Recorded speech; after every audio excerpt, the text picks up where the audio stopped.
Botanical garden में है कहाँ कुछ?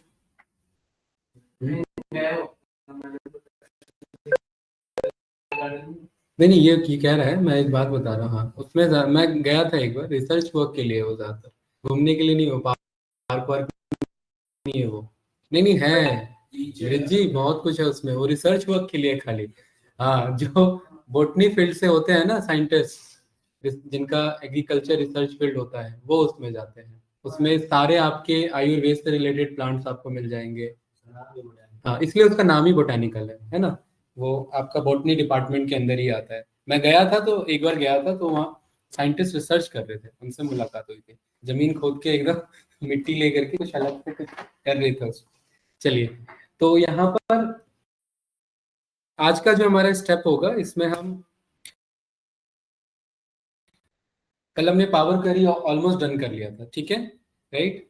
एक बार मैं आप लोगों को ना ट्रांसफॉर्मेशन पांडास में बता देता हूँ, ठीक है, जब हम पांडास तक ट्रांसफॉर्मेशन सीख लेंगे, बिकॉज वही ट्रांसफॉर्मेशन यहाँ पर यूज होगा, ठीक है। आपका पावर क्वेरी में भी इसमें आर और पाइथन स्क्रिप्ट का ऑप्शन आता है ना, कल जो बताया था, तो पाइथन स्क्रिप्ट चलाना मीन्स पांडास चलाना। तो पांडास तो आना चाहिए ना उसके लिए, तो पहले पाइथन का पांडास डन कर लेंगे। देन उस टाइम में मैं थोड़ा सा, हार्डली 5 से 10 मिनट लगेगा, उस टाइम में आपको रिलेट करवा दूंगा, ठीक है। तो ब्लैंक रिपोर्ट पे हमने क्लिक किया, एंड मॉडलिंग सबसे ज्यादा पूछे जाने वाले क्वेश्चंस में से एक है कि डेटा मॉडलिंग से आप क्या समझते हैं, राइट। तो आज का टॉपिक हमारा यहाँ पर डेटा मॉडलिंग से रिलेटेड है। डेटा मॉडलिंग मेजर आपका 3 पार्ट में डिवाइडेड है। फर्स्ट पार्ट डेटा मॉडलिंग के अंदर आ जाता है, विच इज कॉल्ड आपका row level security. Second, data modelling के अंदर एग्जैक्टली मॉडलिंग आ जाती है, जिसमें आप मल्टीपल मॉडलिंग को आप प्रेफर करते हैं, जहां पर डिफरेंट टाइप्स ऑफ स्कीमा से आपको डील करना होता है। मॉडलिंग की हमें रिक्वायरमेंट क्यों है? जैसे कि फॉर एग्जांपल, आप अगर रेलवे का ट्रैक अगर आप देखोगे, तो जब आप स्टेशन से बहुत दूर निकल जाते हो, तो हार्डली आपको 2 या 3 ट्रैक दिखते हैं, एक आने के लिए, एक जाने के लिए, है ना। 2 ही ट्रैक आपको दिखते हैं, बट जहां पर जंक्शन की बात आती है, वहां पर आपको 40-40 ट्रैक्स आपको देखने को मिल जाते हैं। क्यों 40 ट्रैक्स की क्यों जरूरत है वहां पर हमें? जंक्शन का मतलब है कि वहां से हर जगह के लिए हमें ट्रेन मिल सकती है। कोलकाता आपका हो गया, है ना, आपका मुंबई आपका हो गया, मुंबई टर्मिनल हो गया, दिल्ली जंक्शन आपका हो गया, यहाँ से हर जगह के लिए आपको ट्रेन मिल रही है। तो एक ट्रैक दूसरे ट्रैक को क्या कर रही है, वहां पर कट कर रही है, या मैं ये कह सकता हूँ एक ट्रैक दूसरे ट्रैक से रिलेटेड है, कनेक्टेड है, ताकि एक जगह से ट्रेन दूसरी जगह जा सके। Same as it is company में भी अगर हमारे पास मल्टीपल डेटा आ जाता है, तो हर डेटा को जोड़ पाना पॉसिबल नहीं है। अब सोचिए वही 40 ट्रैक को मैं पूरे ऑल ओवर इंडिया में बिछा दूं, तो कितना ज्यादा हैवी मशीनरी रिक्वायरमेंट होगी, कितना ज्यादा कॉस्ट लग जाएगा। भाई 40 ट्रैक लग सकता है, बट कॉस्ट कितना ज्यादा हो जाएगा, रोड आपको जमीन कितना ज्यादा ऑक्यूपाई करना पड़ेगा, पॉसिबल ही नहीं है। आइडिया अच्छा है, बट इंप्लीमेंट नहीं किया जा सकता। सेम एज इट इज, अगर कंपनी में हमारे पास 40 डिफरेंट अगर हमारे पास डेटा सेट आ गए, राइट, तो हमें डेटा को जोड़ने के ध्रुव हमने 2 तरीके पढ़े हुए हैं। अगर हमारे पास 40 डिफरेंट डेटा सेट्स हैं, ठीक है, जो हमने पावर क्वेरी के अंदर पढ़ा था, फर्स्ट इज अपेंड करना, और दूसरा उसे मर्ज करना। अपेंड करना यानी कि यूनियन के अलाउंग, यानी कि एक के नीचे एक डेटा को अपेंड करना, और मर्ज करना यानी कि कॉलम वाइज, यानी डेटा को ज्वाइन कराना। और जब भी बात यहाँ पर 40 डेटा सेट कंबाइन की बात हो रही है, तो यहाँ पर ज्यादातर मर्ज को प्रेफर किया जा रहा है, यानी ज्वाइंस को प्रेफर किया जा रहा है। अगर मैं 40 डेटा को ज्वाइन करा दूं, यानी मैं 40 के 40 ट्रैक ऑल ओवर इंडिया बिछा दूं, तो लोड पड़ेगा मेरे सिस्टम पे। सेम एज इट इज, अगर मैंने 40 डिफरेंट डेटा सेट को पावर क्वेरी में मर्ज करवा दिया, तो इसका लोड किस पे पड़ रहा है? आपके सिस्टम पे पड़ रहा है। एक डेटा सेट में हो सकता है 20 कॉलम हो, तो 40 डेटा सेट में आपके कितने कॉलम्स हो गए, बताओ? 800 कॉलम्स आपके हो गए। और जरूरी नहीं है कि 800 कॉलम आपने फॉर्म तो कर लिया, उन 800 के 800 की जरूरत आपको पड़े, ऐसा होगा? नहीं होगा। उन 800 में से हो सकता है 80 कॉलम की रिक्वायरमेंट हो, जैसे नो। तो यानी कि एक जंक्शन फॉर्म कर देना कि जब जरूरत होगी तब उस ट्रैक पे ट्रेन को निकाला जाएगा, और जब जरूरत नहीं होगी तब तक 2 ट्रैक हमारे लिए काफी है। सेम एज इट इज यहां पर हमें क्या करना है कि मल्टीपल डेटा सेट को हम ज्वाइन नहीं करेंगे। अगर हम ज्वाइन करेंगे तो इससे सिस्टम पर क्या पड़ेगा आपका, भाई बताओ? सिस्टम पर लोड पड़ेगा और आप जानते ही हैं दो डेटा में तो पावर बीआई की हालत खराब हो जाती है लोड करने में। जहां जहां जहां 40 डेटा कंबाइन हो रहे हैं, इट मींस 40 टेबल वीलुकअप से जुड़े हुए हैं। तो आप एक्सेल का सिचुएशन इमेजिन करो जहां पर एक्सेल हैंग हो जाता है। हमने एक्सेल का फाइनल प्रोजेक्ट में 3 टेबल 4 टेबल जोड़े थे, तो एक्सेल हैंग हो रहा था उसी में। तो 40 टेबल अगर आप पैरेलली जोड़ रहे हो तो पावर बीआई पे बहुत ज्यादा लोड पड़ेगा, राइट। तो सिस्टम के लोड से बचने के लिए पावर बीआई ने एक नया ही कॉन्सेप्ट इंट्रोड्यूस कर दिया, और ये पहले से इंट्रोड्यूस था बट टूल के अंदर इंट्रोड्यूस किया, विच इज कॉल्ड मॉडलिंग। मॉडलिंग का मतलब ही है कि मॉडल्स बनाना, एक टेबल को दूसरे टेबल से रिलेट कराना, यानी जंक्शन क्रिएट करना। जंक्शन क्रिएट करने का मतलब है कि रिक्वायरमेंट पड़ेगी तो यहाँ पर एक टेबल से, यानी एक स्टेशन से दूसरे स्टेशन की ट्रेन ली जा सकती है, यानी एक टेबल से दूसरे टेबल का डेटा गेट किया जा सकता है जरूरत पड़ने पर, हमेशा नहीं, ठीक है। तो यहाँ पर एक टेबल कनेक्ट होता है, जिसके लिए वर्ड यूज होता है यहाँ पर रिलेशन बिल्ड करना, राइट। और टू बी प्रिसाइज इसे हम बोलते हैं यहाँ पर रिलेशनशिप बिल्ड करना। एक टेबल रिलेशनशिप बिल्ड करता है किसके साथ ब्रज जी? दूसरे टेबल के साथ। और ये लिमिटेड नहीं है, ये कितने भी n नंबर ऑफ टेबल हो सकते हैं। एक टेबल 10 टेबल के साथ कनेक्टेड है, 10 टेबल किसी और 10 टेबल के साथ कनेक्टेड है। तो टेबल का कनेक्शन या टेबल के बीच में रिलेशनशिप इज कॉल्ड मॉडलिंग। तो यहाँ डेटा मॉडलिंग का मतलब डेटा, यानी कि डिफरेंट डिफरेंट डेटा सेट और उनके बीच में रिलेशनशिप एस्टैब्लिश करना is called modelling, data modelling. यानी कि सम सॉर्ट ऑफ ये एक आपका जंक्शन क्रिएट करना जहां पर सारे डेटा दूसरे डेटा से कनेक्ट कर सकते हैं, दूसरे डेटा से कम्युनिकेट कर सकते हैं। तो ये कुछ इस तरीके से दिखता है।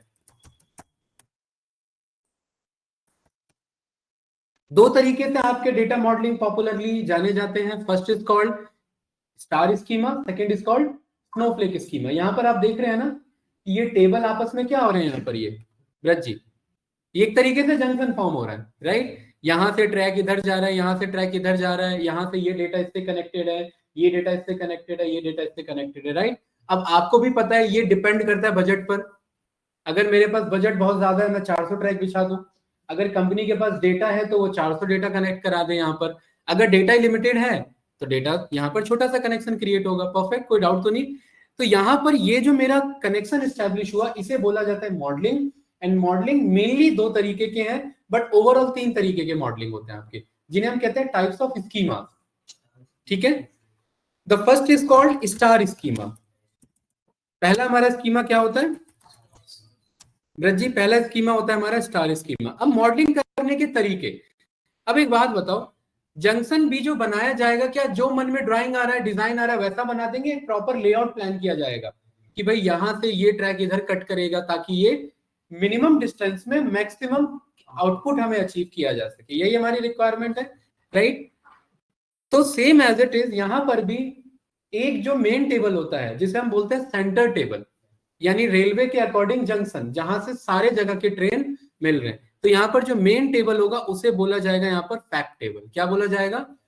फैक्ट। फैक्ट का मतलब इसके पास फैक्ट्स हैं। कंपनी के फैक्ट्स क्या होते हैं? अगर मैं किसी सेल्स कंपनी की बात करूं जो ई कॉमर्स में डील करती है, तो उसके फैक्ट्स क्या हैं?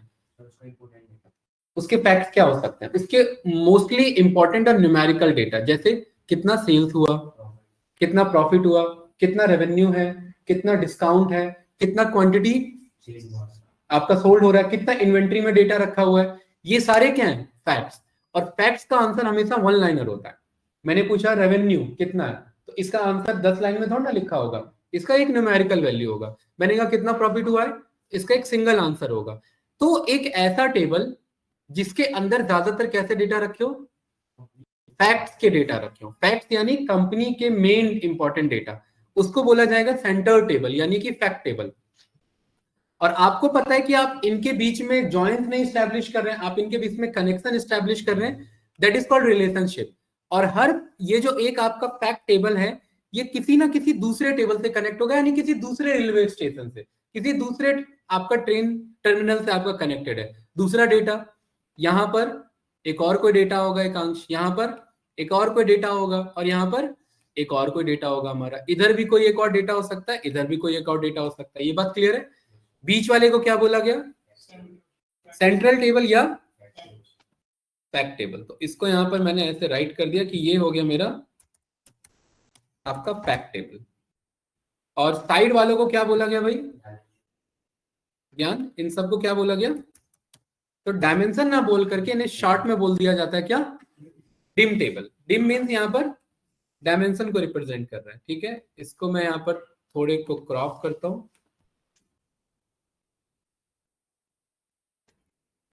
ये सारे क्या है यहाँ पर एकांश? Dim table. डिम का मतलब यहाँ पर क्या होगा? वो टेबल जिनमें बाकी डिफरेंट डेटा आपके स्टोर हो रखे, ठीक है। जैसे कि मेरे पास इन्वेंट्री का टेबल अलग से हो गया, मेरे पास कस्टमर का टेबल अलग से हो गया, मेरे पास डिफरेंट वेंडर्स का टेबल अलग से हो गया। क्या वो मेन सेंटर टेबल है या वो डिफरेंट टेबल्स हैं? मेरे डिफरेंट टेबल्स हैं। यहाँ पर मेरे पास जो है प्रोडक्ट का ऑर्डर आईडी, ये प्रोडक्ट आईडी हो गया, प्रोडक्ट का नेम हो गया, ये सारे मेरे डायमेंशंस कहलाएंगे। डायमेंशंस मीन जब रिक्वायरमेंट पड़ेगी तब उस डेटा को गेट किया जाएगा। अगर हम ज्वाइन कर लेते तो वो डेटा आ जाता हमारे पास, और अगर हम रिलेशनशिप स्टैब्लिश कर रहे हैं तो जब जरूरत पड़ेगी तब। भाई दोस्ती का मतलब क्या है? कि आप हमेशा साथ ही रहोगे 24 घंटे।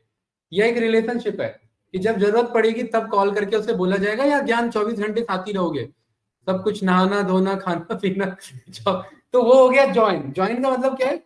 सारे डेटा साथ में चल रहे हैं। और रिलेशनशिप का यानी डेटा मॉडलिंग का क्या मतलब है? एक रिलेशनशिप फॉर्म है, जब रिक्वायरमेंट पड़ेगी तब तब वो डेटा हमारा कॉल होगा।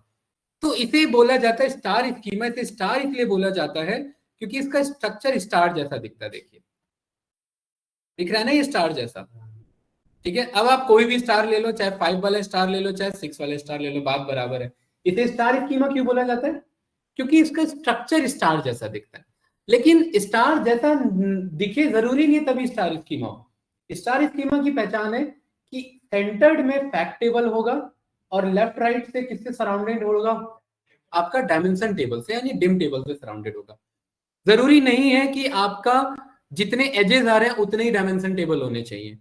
अगर मेरे पास एक ये फैक्ट टेबल है और इसका यहाँ पर ये मेरा बस 2 ही डायमेंशन टेबल है, तो कहना है कि ये भी मेरा स्टार स्कीमा है। बताइए क्या मैं कह सकता हूँ कि ये भी स्टार स्कीमा है? क्यों? क्योंकि मेन इसमें ये समझना है में एक फैक्ट टेबल है और बाकी डायमेंशन टेबल है। तो स्टार स्कीमा की पहचान है one fact table and multiple dimension table. This represent schema designing of star schema. जैसे स्टार स्कीमा है वैसे एक और स्कीमा जिसे हम बोलते हैं स्नोफ्लेक स्कीमा। स्नोफ्लेक का मतलब स्नो के फ्लेक्स, फ्लेक्स मतलब मल्टीपल ब्रांचेस, मल्टीपल एजेस उसके यहाँ पर फॉर्म हो रहे हैं। तो जो आपका स्नोफ्लेक स्कीमा होता है वो सम सॉर्ट ऑफ आपका स्टार से ही बनता है, बट उसके सब डायमेंशन टेबल आ जाते हैं। जैसे ये आपका क्या था? Dimension table. ये वाला क्या था भाई एकांश? ये सारे क्या थे आपके? डायमेंशन टेबल थे। और हर डायमेंशन टेबल कनेक्ट होगा किसी, डायमेंशन की बात कर रहा हूं, किसी सब डायमेंशन टेबल से। यहां पर ये जो डायमेंशन टेबल है ना, ये कनेक्टेड होगा किससे? सब डायमेंशन टेबल से। सब मतलब अपने किसी दूसरे डायमेंशन टेबल से कनेक्टेड होगा। जैसे कि भाई दिल्ली से आपका जो है दादरी की ट्रेन मिल जाती है, ठीक है, लोकल ट्रेन है। लेकिन अगर मुझे मुंबई से दादरी आना हो तो नहीं मिलेगा। तो क्या मैं मुंबई से दिल्ली और दिल्ली से दादरी आ सकता हूं? तो यानी कि मैं मुंबई से दिल्ली आया और दिल्ली से मैं दादरी पे चले गए, यानी ये एक मेरा कनेक्शन फॉर्म हो गया यहाँ पर, राइट। तो यहाँ पर ये वाले मेरे क्या कहलाए? सारे के सारे, ये सारे के सारे इधर आपके कॉल हुए। स्टार स्कीमा में भी तो ऐसा हो सकता है? नहीं, अगर स्टार स्कीमा में ऐसा होगा तो वही तो स्नोफ्लेक बन जाएगा, समझे? जैसे आप बता रहे थे जैसे जो हमारी डायमेंशन टेबल है, हाँ, फैक्ट्स के अलावा, हाँ, ठीक है, वो डायमेंशन टेबल भी तो किसी दूसरी टेबल से कनेक्टेड हो। अगर हो गई कनेक्ट तो वो स्नोफ्लेक बन गया ना। हाँ वही तो बात है। अगर नहीं कनेक्टेड है तो वो स्टार स्कीमा को रिप्रेजेंट कर रहा है, और अगर कनेक्ट हो गया तो वो तभी स्टार सीधा किस में कन्वर्ट हो गया? आपका स्नोफ्लेक में कन्वर्ट हो गया। स्नोफ्लेक स्कीमा हम तब बनाते हैं जब कॉम्प्लेक्स डिजाइनिंग बनानी हो। कॉम्प्लेक्स है यानी एक टर्मिनल से दूसरा, दूसरे से तीसरा, चौथा भी कनेक्टेड हो सकता है यहाँ पर। तो ये मेरा क्या लाएगा? सब डायमेंशन टेबल। और एक चीज ध्यान रखना, ये जो सब डायमेंशन टेबल है ना, ये डायरेक्टली फैक्ट टेबल से जुड़ा हुआ नहीं होता। ये सीधा कनेक्टेड होता है अपने डायमेंशन टेबल से, क्योंकि ये अगर डायरेक्ट कनेक्ट हो गया तो इशू हो जाएगा। डायरेक्ट कनेक्ट होने का मतलब है यहाँ पर कंफ्यूजन क्रिएट हो जाना कि अब मैं प्रेफरेंस किसको दूं। इसे बोला जाता है आपका, हमने एक्सेल कॉन्सेप्ट पढ़ा था, सर्कुलर रेफरेंसिंग। याद है आप लोगों को सर्कुलर रेफरेंसिंग? कोई बता सकता है? एक्सेल में हमने पढ़ा था सर्कुलर रेफरेंसिंग क्या होता है। हमने रिकॉर्डिंग स्टार्ट करी है क्या? है? हाँ ठीक है, रिकॉर्डिंग इंपॉर्टेंट है। बताइए ऑनलाइन स्टूडेंट्स, कोई बताना चाहेगा सर्कुलर रेफरेंसिंग? ऐसे चुपचाप क्यों बैठे हो सभी, इतना पढ़ के सब भूल के बैठे हो? ब्रज जी,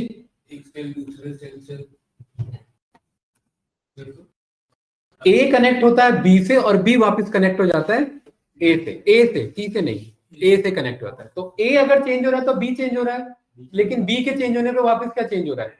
ए चेंज हो रहा है। तो ये फंस जाता है फिर कोड, वो हो जाता है सर्कुलर रेफरेंसिंग।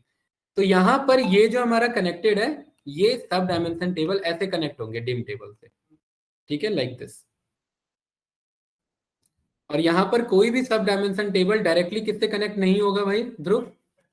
फैक्ट टेबल से डायरेक्टली कनेक्टेड नहीं होगा, ये आपके ऐसे कनेक्टेड होंगे, ठीक है। इन्हें स्नोफ्लेक क्यों बोला जाता है या नितेश जी? क्योंकि ये हो गया स्नो और ये इसके निकल गए क्या? फ्लेक्स निकल गए। ये इतना हो गया स्नो पोर्शन, ये इसके फ्लेक्स निकल गए। तो ये स्कीमा क्या, कौन सा स्कीमा कहलाया हमारा? Snowflake schema. तो यहां पर स्टार स्कीमा वर्सेस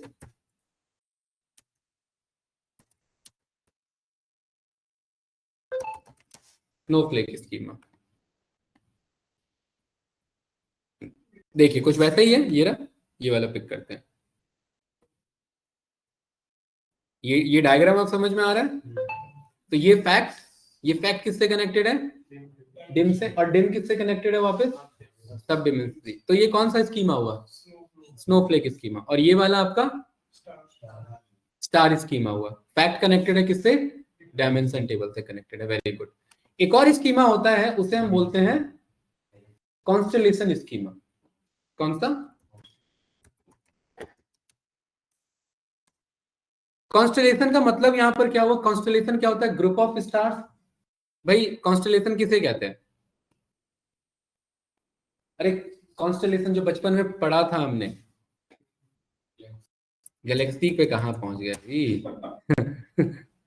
कॉन्स्टेलेशन किसको कहा जाता है? ग्रुप ऑफ स्टार्स को ना, याद है ना? ये बचपन में ऐसा ड्राइंग डिजाइन देखा होगा कि ये सब कॉन्स्टेलेशन होते हैं हमारे, है ना? तो ग्रुप ऑफ स्टार्स।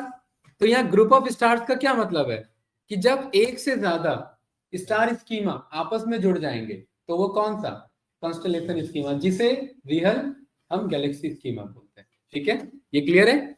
तो एक से ज्यादा स्टार स्कीमा जब आपस में कनेक्ट हो जाए तो वो कौन सा स्कीमा फॉर्म करेगा? Constellation schema. इतना कौन सा स्कीमा है? इतने को अगर आप यहां पर ध्यान से देखो, इतने को, ये स्टार स्कीमा है।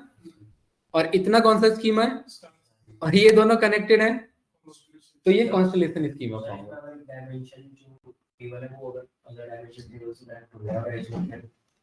कौन सा? तो वो मिक्स स्कीमा बन जाएगा ना यहाँ पर आपका। ना वो डिफाइन स्कीमा नहीं, वो आपके लिए प्रॉब्लम क्रिएट करेगा फिर। ये एक डायमेंशन टेबल दूसरे डायमेंशन टेबल से कनेक्ट नहीं, दोनों का डायमेंशन टेबल आपस में कनेक्टेड होगा। देखो स्कीमा का मतलब ही क्या है? कि कुछ कनेक्टेड है। अगर स्कीमा ही नहीं है, मतलब कुछ आपस में कनेक्टेड नहीं है, तो स्कीमा फॉर्मेशन नहीं हुआ, ठीक है। स्कीमा का मतलब ये नहीं है कि सब अलग अलग है, स्कीमा का मतलब है सब एक दूसरे से कनेक्टेड है। अब किस तरीके से कनेक्टेड है, वो टाइप्स ऑफ स्कीमा हो गया। तो कॉन्स्टेलेशन यानी गैलेक्सी स्कीमा में आपका एक स्टार स्कीमा, दूसरा स्टार स्कीमा, और दोनों किसी ना किसी डायमेंशन टेबल के थ्रू कनेक्टेड होंगे। फैक्ट से कनेक्ट नहीं होगा, ठीक है। पॉसिबल ही नहीं है। क्यों पॉसिबल नहीं है बताओ? क्योंकि फैक्ट में क्या होता है? Sales revenue profit. और यहाँ सेल्स रेवेन्यू प्रॉफिट दूसरे सेल्स रेवेन्यू प्रॉफिट से कैसे जुड़ जाएगा भाई? आईडी हमेशा आईडी से जुड़ती है। आईडी के दोनों के बीच में रिलेशनशिप किसके थ्रू बनता है? आईडी के थ्रू बनता है। तो आईडी तो फैक्ट में कभी आएगा ही नहीं ना। आईडी तो किस में जाएगा? ज्यादातर डायमेंशंस में जाएगा, ठीक है। तो इसलिए फैक्ट पे डायरेक्ट कनेक्शन यहाँ पर स्टैब्लिश नहीं होगा। ये क्लियर है भाई? कोई डाउट तो नहीं? ठीक है। तो तीन तरीके के स्कीमा फॉर्मेशन हुए, कौन कौन से? स्नोफ्लेक स्कीमा और कॉन्स्टेलेशन स्कीमा, ठीक है। इनके बीच का डिफरेंस इंटरव्यूअर पूछता है। और यही जब रियल आपने पूछा, यही जब बहुत बड़ा बन जाता है, वहां स्कीमा डिजाइन नहीं होता, फिर उसे डेटाबेस स्कीमा बोलते हैं। क्योंकि उस केस में क्या होता है? क्योंकि उस केस में अब आपका फिक्स नहीं है कि स्टार बना स्नोफ्लेक बना, सब मिक्स हो गए, तो वो मेरा कहलाएगा डेटाबेस स्कीमा। ठीक है, और डेटाबेस स्कीमा का स्ट्रक्चर काफी कॉम्प्लिकेटेड होता है। देखिए, देख रहे हैं ना यहाँ पर, इसका फॉर्मेशन थोड़ा सा कॉम्प्लिकेट होता है, और यहाँ पर पावर बीआई डेवलपर बहुत फंसता है, यहाँ पर डेटाबेस इंजीनियर भी फंसता है, क्योंकि आप अगर गलत कनेक्शन क्रिएट करेंगे, इसे रेलवे नेटवर्क के बेस पे इमेजिन करना, आप अगर गलत कनेक्शन क्रिएट करेंगे, हो सकता है जिस दूरी को तय करने में कम समय लगना चाहिए, आपके गलत कनेक्शन के कारण उससे ज्यादा समय लग रहा है, या हो सकता है आपसे ऐसा कनेक्शन क्रिएट हो गया कि वहां फॉर्मेशन ही नहीं हो पा रहा है, वहां की ट्रेनिंग अलाउड नहीं है, या वहां का डेटा ट्रांसफर ही अलाउड नहीं है। तो ये बहुत ज्यादा कॉम्प्लिकेटेड डिजाइन है। छोटा है तो इजिली बना सकते हैं, बड़ा है तो यहाँ पर पावर बीआई डेवलपर को बहुत टाइम लगता है यहाँ पर डेटा ये स्कीमा डिजाइनिंग में। ठीक है, तो ये स्कीमा भी फॉर्म किया जाता है जहां पर मल्टीपल डेटाबेसेस आपस में कनेक्टेड होंगे। ठीक है, ऐसा कॉन्सेप्ट तब यूज होता है जब पावर बीआई में डेटा नहीं आ रहा है, डेटा कहाँ रखा है, डेटाबेस में रखा है।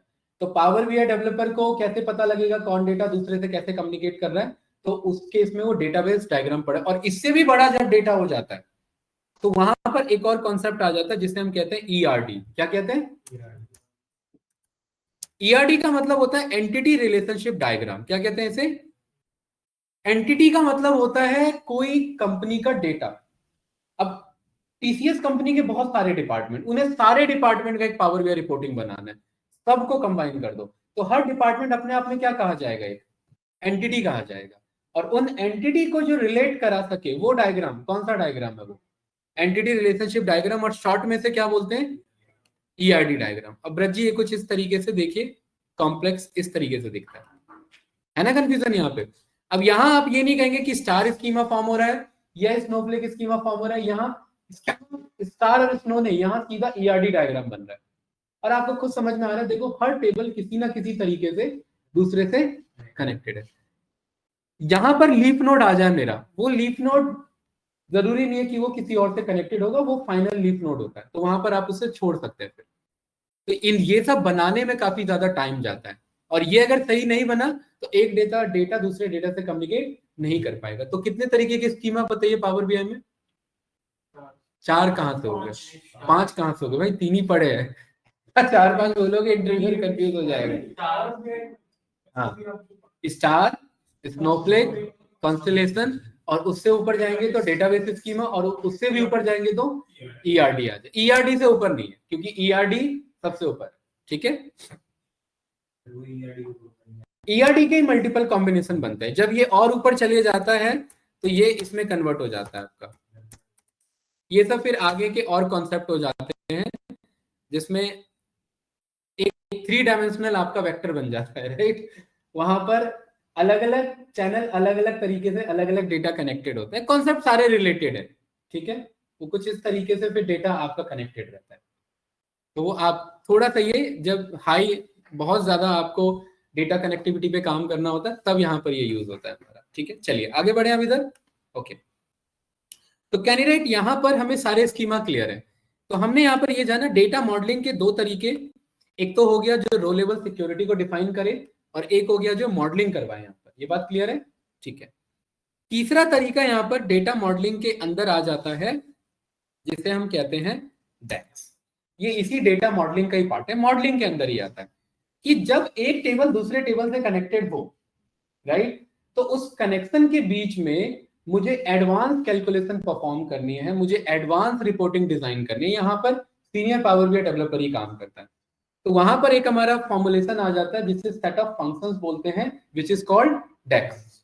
डेक्स के अंदर आपके logical functions, mathematical arithmetical functions, आपके ऑपरेटर्स, वो सब मिला करके ये सेट ऑफ फंक्शंस आपके बनते हैं, और जिनका मेन काम है एडवांस डेटा एनालिसिस में आपको हेल्प करना, एडवांस डेटा एनालिसिस में।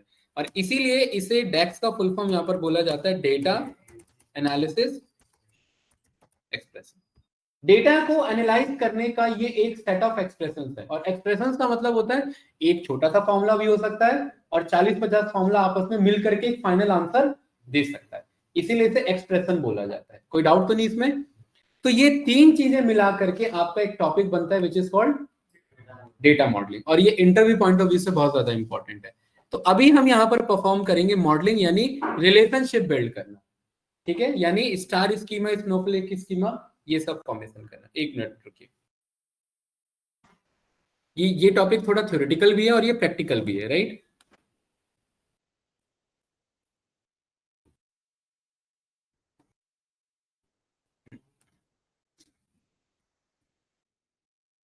चलिए अब देखिए यहाँ पर ना, कभी कभार आपके सामने चैलेंज आएगा और मैं चाहता हूं वो चैलेंज आप लोग देखो। नितेश जी, कभी कभार क्या होता है कि आपके सामने ना ऑलरेडी कंबाइंड टेबल आ जाता है, ज्वाइन लगा हुआ टेबल आ जाता है, ठीक है। और पावर बीआई में रिकमेंड किया जाता है कि आप ज्वाइंस को प्रिफर ना करो, उससे सिस्टम पे लोड पड़ता है। आप ज्वाइन लगा हुआ टेबल ऑलरेडी मर्ज है सारे डेटा, और मर्ज होकर के किसी ने एक सिंगल टेबल आपको दे दिया। जैसे हमने एक्सेल के तीन टेबल को एक टेबल बनाया था, या तो मैं वो तीन सेपरेट टेबल आपको दे देता, या उन तीनों को कंबाइन करके खुद ही प्रोग्रामिंग के थ्रू या एक्सेल के थ्रू या कैसे भी आपको फाइनल डेटा दे देता। तो फाइनल डेटा में 40 कॉलम या 50-60 कॉलम होते, तो वो डायरेक्ट आप पावर बीआई में लोड करेंगे तो वो सिस्टम पे लोड पड़ेगा, राइट। तो यहां पर ये जो हमारा ई कॉमर्स डेटा है ना, इन तीनों को मैं कॉल कर लेता हूं, और ये अभी तक इस डेटा को आप बहुत हल्के में ले रहे हैं। अब देखना यही डेटा कैसे कन्वर्ट होता है हमारे रिक्वायरमेंट के अकॉर्डिंग। आप लोग क्या करेंगे, यहाँ पर पहले डेटा में कुछ इश्यूज हैं, तो यहाँ पर हम ट्रांसफॉर्म डेटा पर जाएंगे, ठीक है, क्योंकि हमें मॉडलिंग समझना है, बहुत अच्छे से समझना है। और यहाँ सारा काम डेटा मॉडलिंग का पावर क्वेरी के थ्रू भी किया जाता है, और यहाँ मॉडलिंग में आकर के भी किया जाता है। सबसे पहले तीन टेबल हमने लोड किया एकांश। इन तीन टेबल में दो टेबल तो सही है अपनी जगह, एक का नाम है पर्सन और दूसरे का नाम है यहाँ पर रीजन। लेकिन पर्सन का रीजन से क्या कनेक्शन है? आपका कोई भी टेबल ऐसा नहीं होगा जिसमें कोई आईडी ही ना हो, वो गलत टेबल है।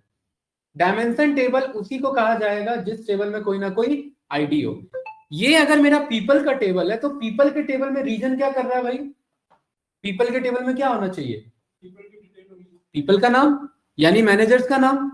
ये बात क्लियर है ना? ये मैनेजर किस रीजन से बिलोंग कर रहा है? इट मीन डेवलपर ने पहले से डेटा आपको क्या करके दे दिया है? कंबाइन करके दे दिया है। ये डेटा क्लीन करके ऑलरेडी दे रखा है, डेटा क्लीन नहीं होना चाहिए। इसका एक्चुअल डेटा कैसा होता है वो मैं आपको यहाँ पर अभी शो करूंगा। और दूसरा इसमें इशू है, यहाँ पर कॉलम 1 कॉलम 2 है, तो पहले इसे क्या कर लेंगे, यूज फर्स्ट चॉइस हेडर, तो ये करेक्ट हो गया। सेम एज इट इज यहाँ रिटर्न्स पर भी आएंगे। रिटर्न्स वाले में यस यस यस यस क्यों लिखा है? सब तो यस ही है भाई, ये रिटर्न्स टेबल है, ये सारे रिटर्न ही आए हैं, तो इन सब में यस क्यों है? इस कॉलम की रिक्वायरमेंट है क्या हमें? नहीं। देखो इनमें कहीं पर भी नो नहीं होगा, यहाँ सारे के सारे क्या है? यस को रिप्रेजेंट कर रहा है। पहले इसमें यूज फर्स्ट चॉइस हेडर करो, यहाँ पर चेक करो क्या कहीं पर नो है? नो। क्या इस कॉलम की रिक्वायरमेंट है मुझे बताइए? नहीं। इस कॉलम को हटा दो यहाँ से, रिमूव कॉलम, खत्म भाई। ये रिटर्न्स है और ये रिटर्न्स की ऑर्डर आईडी है। ये वाले ऑर्डर आईडी क्या लग चुके हैं? ये रिटर्न लग चुके हैं। कोई कंफ्यूजन इसमें? आप ध्यान से देखना, अब एक्चुअल काम स्टार्ट होता है। ये ऑर्डर्स डेटा ना जब से बीए डेवलपमेंट का फील्ड स्टार्ट हुआ तब से पॉपुलर डेटा, बट दिक्कत इस डेटा की बात ये कि ये डेवलपर ने ना बहुत पहले इस डेटा को नीट एंड क्लीन करके दे दिया। इस डेटा में ना सारी चीजें पहले से जुड़ी हुई हैं। ये डेटा इतना साफ नहीं आता कंपनी में, डेटा अलग अलग होता है। अब इस डेटा के हम मल्टीपल रेफरेंसेस बनाएंगे, मल्टीपल इंस्टेंस बनाएंगे। ध्यान से देखना, पीपल नाम से ये टेबल बनाया, और पीपल नाम के टेबल को यहाँ पर राइट क्लिक किया, और यहाँ पर क्या ऑप्शन आया हमारे पास? डुप्लीकेट आया। डुप्लीकेट वाले में यहाँ पर ये राइट क्लिक किया और इधर मैंने इसे कर दिया रिमूव।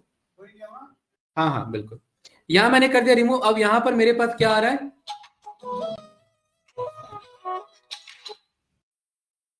पर्सन आ रहा है, यहाँ पर ये आ रहा है कि नहीं आ रहा है? अच्छा, रिमूव करने से पहले एक काम यहाँ पर ये करेंगे, ये जो पर्सन है इन सबको मैं कुछ आईडीज देना चाहता हूँ। खुद से भी बना सकते हैं, अगर पहले से है तो ठीक है, वरना खुद से बनाना है तो बना लो। व्यू पर जाकर के पहले कॉलम प्रोफाइल ऑफ कर दिया। ध्यान से देखना, ऐड कॉलम पर गए, इंडेक्स कॉलम पर गए, और एक कॉलम बन करके आया 0 से स्टार्ट हो। मैं कह रहा हूँ 0 से नहीं चाहिए मुझे, यहाँ पर इंडेक्स में जाओ, कहां से स्टार्ट हो? 1 से स्टार्ट हो। 1 2 3 4 आ गया मेरा, ठीक है। अब ये जो 1 2 3 4 आया है, इसे आपके ऊपर है कि आपका ये पर्सन आईडी है ना, आप इसे P1 P2 P3 P4 भी बोल सकते हैं, या P1 P2 P3 P4 ना बोल करके सीधा क्या बोल सकते हैं? 1 2 3 4 भी बोल सकते हैं। अगर मोर प्रिसाइजली आपको ये काम करना है तो आप ऐड कॉलम पर गए, कॉलम फ्रॉम, यहाँ पर column from example from selection पर गए, और यहाँ पर आपने क्या बोल दिया? P1 ये सीखा था ना लास्ट टाइम, तो ये क्या बन गया यहाँ पर P1 P2 P3 P4। Okay किया, ये वाला कॉलम फॉर्म हुआ और इसे हमने क्या नाम दिया, PID या पर्सन आईडी। परफेक्ट। क्या अब इस इंडेक्स की जरूरत है मुझे? नो। यहां से ये रिमूव किया। जैसे ये पर्सन आईडी है सेम एज इट इज, आपको नहीं लग रहा है यहाँ रीजन होना चाहिए, और रीजन का भी क्या होना चाहिए, आईडी होना चाहिए। अरे होना चाहिए कि नहीं होना चाहिए? अब यहाँ ध्यान से देखना, इसी टेबल का वापस से क्या किया, डुप्लीकेट किया। अब इस वाले में PID है हमारे पास, इसको यहां से हटाया, यहां से रिमूव किया। अब इधर क्या आ रहा है हमारे पास, रीजन। अगेन गए इंडेक्स कॉलम पर, किससे स्टार्ट किया, फ्रॉम 1 से स्टार्ट किया, और यहां पर हमने अगेन कॉलम फ्रॉम एग्जांपल में गए, फ्रॉम सिलेक्शन पे गए, और यहां पर हमने क्या कर दिया, R1 R2 R3 R4। इससे क्या रेफरेंस मिला इसे कि ये R1 कहला है, R2 ये R3 और ये R4 कहला है। ओके किया। और ये किसको रिप्रेजेंट कर रहा है अब यहां पर, एक मिनट आने दो, ये किसको रिप्रेजेंट कर रहा है आपको, रीजन आईडीज को रिप्रेजेंट कर रहा है। और यहां से इस वाले कॉलम को हमने क्या कर दिया, हटा दिया। अब थोड़ी देर के लिए यहां ध्यान से देखना, इसे भी यहां से हमने क्या कर दिया, हटा दिया। अब मेरे पास एक यहां पर डेटा है, इसमें क्या है, और दूसरा क्या है, ध्यान से देखना, ठीक है। एक है पर्सन आईडी और दूसरा क्या है, रीजन आईडी। ठीक है, एक मिनट, ये वाला पहले रीजन वाला रख लो इधर, इसे यहां से हटाओ। ठीक, और इस वाले टेबल का वापस से करो डुप्लीकेट, और इस वाले में मेरे पास यहां पर ये रखो। अब क्या बचा है मेरे पास बताइए, किस रीजन को कौन सा आईडी बोला जाता है। इसमें क्या बचा है मेरे पास, नहीं, इसमें हम ये रखते हैं कि किस पर्सन आईडी को कौन सा रीजन दिया गया है। आप समझिए इस बात को कि इस डेटा को पहले से ये क्या किया गया था, नॉर्मलाइज किया हुआ था, अब हम इसे कर रहे हैं डीनॉर्मलाइज कर रहे हैं। ठीक है, और इस वाले टेबल में क्या इंफॉर्मेशन है, इसे मैं यहां से हटा दूं। अब ध्यान से देखना, ये 3 फ्रेम में अलग डेटा मेरे ब्रेक हुए हैं, यस या नो रियल। क्या है, P3, P3 को कौन सा रीजन मिला हुआ है, R3 मिला हुआ है। P3 कौन है, कहां से पता लग जाएगा, इस वाले टेबल से। और P3 कौन है यहाँ पर, जो भी कैली है, कैली विलियम्स, कैली विलियम्स को कौन सा रीजन मिला हुआ है, R3। और R3 कौन है, ये बात कहां से पता लग जाएगी, सेंट्रल से। पहले डेटा क्या था, आमने सामने था, पर्सन नेम और क्या था, रीजन। और अब इसे क्या किया, वो था नॉर्मलाइज डेटा, और इस डेटा को क्या किया गया, डीनॉर्मलाइज किया गया। ये काम कंपनी में आपको बार बार करना पड़ेगा। क्यों, क्योंकि इससे डेटा के मल्टीपल टेबल्स तो बनेंगे आपके, बट इससे डेटा का ना लोड नहीं पड़ेगा, क्योंकि अब सारा एक दूसरे से रिलेशनशिप के थ्रू बात करेगा। जैसे हम यहाँ पर ढूंढ पा रहे हैं, क्या यहाँ पर ही ढूंढ पा रहे हैं कि नहीं ढूंढ पा रहे हैं, तो इनके बीच में रिलेशनशिप बना देंगे, वैसे ही ढूंढ लेंगे। अब इन टेबल का नामकरण भी करना है, इस टेबल का क्या नाम होना चाहिए भाई, इसमें क्या इंफॉर्मेशन है, बस रीजन और रीजन का आईडी। इस टेबल का क्या नाम थे, रीजन डिटेल्स नहीं, डिम रीजन। डिम मतलब ये एक डायमेंशन टेबल है, और इसमें बस क्या इंफॉर्मेशन है, रीजन की इंफॉर्मेशन है। कोई कंफ्यूजन इसमें, no, same as it is. इसका क्या नाम दे, इसका क्या नाम दे यहाँ पर, यहाँ पर हमारे पास PID और दूसरा क्या है हमारे पास। अच्छा एक बात बताओ, क्या यहाँ पर ये जो मेरे पास ये जो यहाँ पर ये है आपका पर्सन आईडी, इस पर्सन आईडी के बगल में यहाँ पर ये रीजन आईडी रख लेते हैं, तो उस एक्स्ट्रा टेबल की हमें जरूरत यहाँ पर नहीं पड़ेगी। ये बात क्लियर है ना, अरे यस या नो। तो यहाँ पर मैं बोल देता हूँ कि यहाँ पर ये जो मेरा फॉर्म हो रहा है, ये वाला आपका आर क्या फॉर्म हो रहा है इधर, R1 R2 R3 और R4, P1 2 3 4 के अकॉर्डिंग R1 R2 R3 और R4। तो यहाँ पर एक कॉलम बना लेते हैं, देखो सीक्वेंस में रहेगा, ध्यान रखना, ठीक है। और यहाँ पर पहले एक फ्रॉम सिलेक्शन पे बना लो, और इसे बोल दो क्या, R1 R1 R2 R3 और R4। और ये हमारा किसको रिप्रेजेंट करेगा यहाँ पर, ये रीजन आईडी को रिप्रेजेंट करेगा। क्या अब इस टेबल की हमें जरूरत है भाई? क्यों अलग से दो क्यों रखे यहाँ पर? क्योंकि कोई डेटा भी तो होना चाहिए, खाली आईडी आईडी थोड़ा ना स्टोर करेंगे। अब इस टेबल की रिक्वायरमेंट हमें नहीं है। अब हम पे ये वाला टेबल अब क्या कहलाएगा बताओ? इसमें क्या इंफॉर्मेशन है? हाँ वेरी गुड। क्यों कहलाएगा डिम पर्सन? क्योंकि इसमें पर्सन की डिटेल है। अब इसमें आप एक चीज ऑब्जर्व कर पा रहे हैं कि हम छोटे छोटे डायमेंशंस बना रहे हैं। एक डायमेंशन किसको रिप्रेजेंट कर रहा है? खाली रीजन को। एक डायमेंशन किसको रिप्रेजेंट कर रहा है? खाली पर्सन को। और हमें यहाँ पर पता लग जाएगा कि ये P3 कैली है, और कैली को क्या मिला हुआ है? R3। और R3 किसे बोलते हैं? सेंट्रल को बोलते हैं। ये वाला हमारा कैसेंड्रा है, इसे क्या मिला हुआ है? R4। और R4 कौन सा रीजन है? साउथ है। तो ये किसका मैनेजर है? ये साउथ का मैनेजर है। और ये डेटा थोड़ी देर पहले जो कि सेम दिख रहा था, अब ये डेटा हमारा दो पार्ट में ब्रेक हो गया। किसमें? एक पर्सन और एक रीजन के अकॉर्डिंग। क्या अब इस डेटा को यहां से डिलीट करेंगे? नहीं, डिलीट नहीं करेंगे, क्योंकि ये प्राइमरी सोर्स डेटा है। तो इस डेटा को, पीपल डेटा को यहाँ राइट क्लिक करके क्या बोल देंगे? इनेबल लोड को ऑफ कर देंगे। इससे ये डेटा क्या होगा? यहीं पर प्रेजेंट होगा, बट ये लोड नहीं होगा। क्यों? क्योंकि इसी डेटा से तो ये दो डिराइव्ड है ना। अगर मैं सोर्स को कट कर दूं तो ये तो मेरे कभी चलेंगे नहीं। क्यों भाई? रियल क्या हो भाई? नींद आ रही है क्या? है? ये क्लियर है? ठीक है। सेम एज इट इज ये काम हमें रिटर्न्स पे करना है। रिटर्न में तो पहले से हमारा ऑर्डर आईडी है, तो यहाँ कोई दिक्कत हमारे पास है नहीं। तीसरा हमारे पास, इसे हम क्या बोलते हैं? Dim dim return. ठीक है। अब आ जाते हैं ऑर्डर्स पे। अब आपको पता है यहाँ पर कितने ज्यादा इंस्टेंस बनाने पड़ेंगे। हर एक एक इंस्टेंस बनेंगे। किस किस के इंस्टेंस बनेंगे? हाँ, इसे बोला जाता है, इस टेक्निक को क्या बोला जाता है ध्रुव? डीनॉर्मलाइजेशन। नॉर्मलाइजेशन का मतलब है यहाँ पर ये ऑलरेडी डेटा नॉर्मलाइज फॉर्म में रखा हुआ है, और इसे हम क्या कर रहे हैं? वापिस से मल्टीपल सेपरेट टेबल में इसे अलग कर रहे हैं। हाँ बताइए क्या था क्वेश्चन? सेम अगर आप एक्सेल में करते हैं, एक्सेल में क्लीन करते या ऐसे कुछ बना के इसमें हमारी शीट होती है। देखो एक्सेल में रिकमेंडेड नहीं होता, क्योंकि एक्सेल में अगर आप रिलेशनशिप बनाना पड़ेगा ना। हम ये डीनॉर्मलाइज कर क्यों रहे? हमारा मेन मुद्दा क्या है? कि हम जॉइंट्स नहीं चाहते, हम क्या चाहते हैं?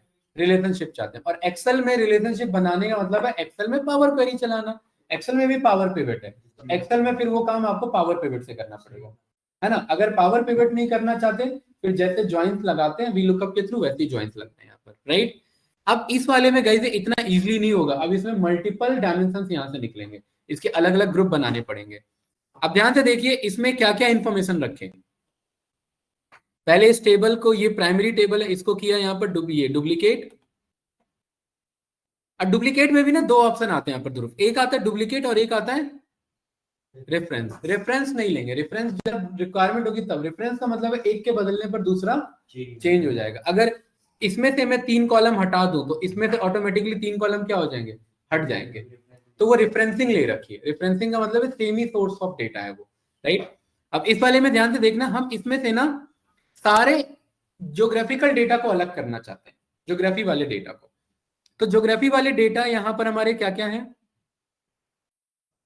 यहाँ पर ये रीजन है, ठीक है। और यहाँ पर ये हमारे पास क्या क्या है?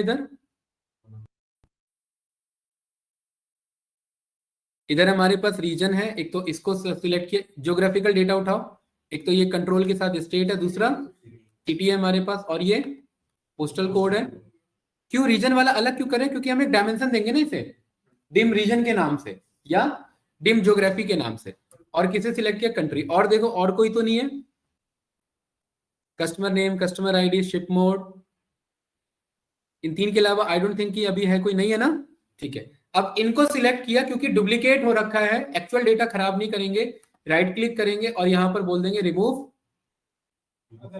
लेकिन अदर कॉलम रिमूव नहीं करेंगे, क्योंकि इनके बीच में ना, इनके बीच में कोई कनेक्शन करने वाला भी तो होना चाहिए ना। तो इनके बीच में कनेक्शन करने वाला कौन होगा? ये ऑर्डर आईडी होगा भाई। ये भी तो, तभी तो दोनों को रिलेट करा पाएंगे ना। तो इसको भी यहां पर रखेंगे और यहां पर बोल देंगे क्या कर दो? बाकी को रिमूव, अदर कॉलम्स कर दो। अब हमारे पास क्या क्या इंफॉर्मेशन है? ऑर्डर आईडी को उठा करके क्या बोलेंगे भाई? यहां ट्रांसफॉर्म में मूव का ऑप्शन आ रहा है, और मूव में हमने क्या बोल दिया? To beginning. तो ये हमारे पास ऑर्डर आईडी आ गया। कंट्री है सिटी है, स्टेट है, पोस्टल कोड है और ये रीजन है हमारे पास। अब मुझे पता है ये वाले टेबल को अगर मुझे इस वाले से कनेक्ट करना हो डिम रीजन से, तो कैसे कनेक्ट करेंगे? दोनों के बीच में क्या कॉमन है? अभी फिलहाल क्या कॉमन है? रीजन का नेम कॉमन है। बट क्या आप चाहते हैं यहाँ पर ये रीजन नेम के थ्रू कनेक्ट कराना चाहते हैं या फिर इसके लिए भी आईडी बनाना चाहते हैं? यहाँ पर अगर यहाँ आईडी बनाएंगे तो यहाँ की आईडी अलग है, यहाँ पर ये क्या है? यहाँ पर फिर हमें ये ध्यान देना चाहिए, फिर हमें यहाँ R1 R2 नहीं बोलना चाहिए, फिर हमें इसे क्या बोलना चाहिए? W1 E1 C1 और S1। क्योंकि अगर ये चीज बोलेंगे तो यही चीज यहाँ पर भी क्या हो जाएगी? वैलिड हो जाएगी, S1 W1 हो जाएगी ना, फिर इस कॉलम की हमें जरूरत यहाँ पर नहीं पड़ेगी। ये बात क्लियर है? और अगर हम S1 W1 ये सब यूज कर रहे हैं तो यहाँ पर भी क्या होना चाहिए? फिर यहाँ पर भी वही होना चाहिए। तो ये करे है? इधर थोड़ा चैलेंजिंग हो जाएगा। कैसे? यहाँ पे हम किसको असाइन करेंगे कि T1 क्या होगा? ये हमें मैन्युअली करना पड़ेगा क्योंकि ये काम तो हमें पहले ही कर लेना चाहिए था। तो ये R1 क्या है हमारा? R1 W1 है एक्चुअली में। तो यहाँ पर आकर के आप इस पर गए ऐड कॉलम पर, हाँ कोई नहीं कर लेते क्योंकि जो एक्चुअल सिनेरियो वही रखेंगे ना। यहाँ पर जल्दी क्या है भाई? ये डीनॉर्मलाइजेशन नहीं सीखोगे तो करोगे कैसे फिर? तो यहाँ पर हमने इसे बोल दिया, ये रहेगा हमारा W1 और ये रहेगा E1 और ये वाला P1 और ये वाला हमारा S1।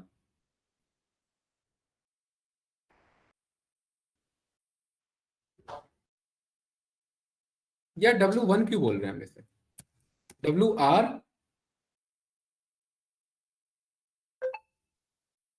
क्या बोले इसे बताओ? WR1 हो गया और ER1 हो गया, CR1 हो गया, SR1। तो R की जरूरत नहीं है यहाँ पर, सीधा इसे क्या बोलो? ये 1 की जरूरत नहीं है। ER ये क्या हो जाएगा हमारा और ये हमारा ऐसा। भाई जरूरी थोड़ी ना न्यूमरिक हो, अल्फा न्यूमरिक हो, ऐसा जरूरी नहीं है। ये फॉर्मेशन क्लियर है? इधर वेस्ट रीजन, ईस्ट रीजन, आपका सेंट्रल रीजन और साउथ रीजन, ठीक है। और ये भी रहने दो, आगे यूज करेंगे इसे। और इसे हमने क्या नाम दे दिया? रीजन कोड नाम दे दिया।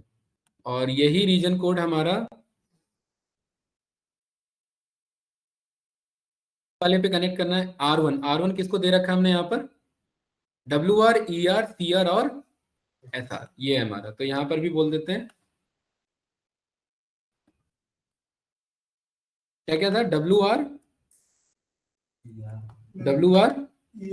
ER CR और SR, यही था ना, ठीक है।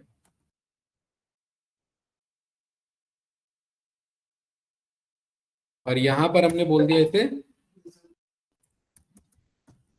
रीजन कोड, ठीक है। और ये इधर हमारे पास ये कनेक्ट हो गया, ये कनेक्ट हो गया। और अब यही चीज यहाँ वैलिड कर देते हैं। यहाँ पर आकर के क्या बोलेंगे इसे? कॉलम फ्रॉम एग्जांपल में फ्रॉम सिलेक्शन, ये बनेगा SR, ये वाला SR और ये वाला WR SR WR CR। सही बन रहा है ना? यहाँ पर ये देखिए फॉर्मेशन आ रहा है कि नहीं आ रहा है, राइट। और इसे हमने नाम दे दिया यहाँ पर, ये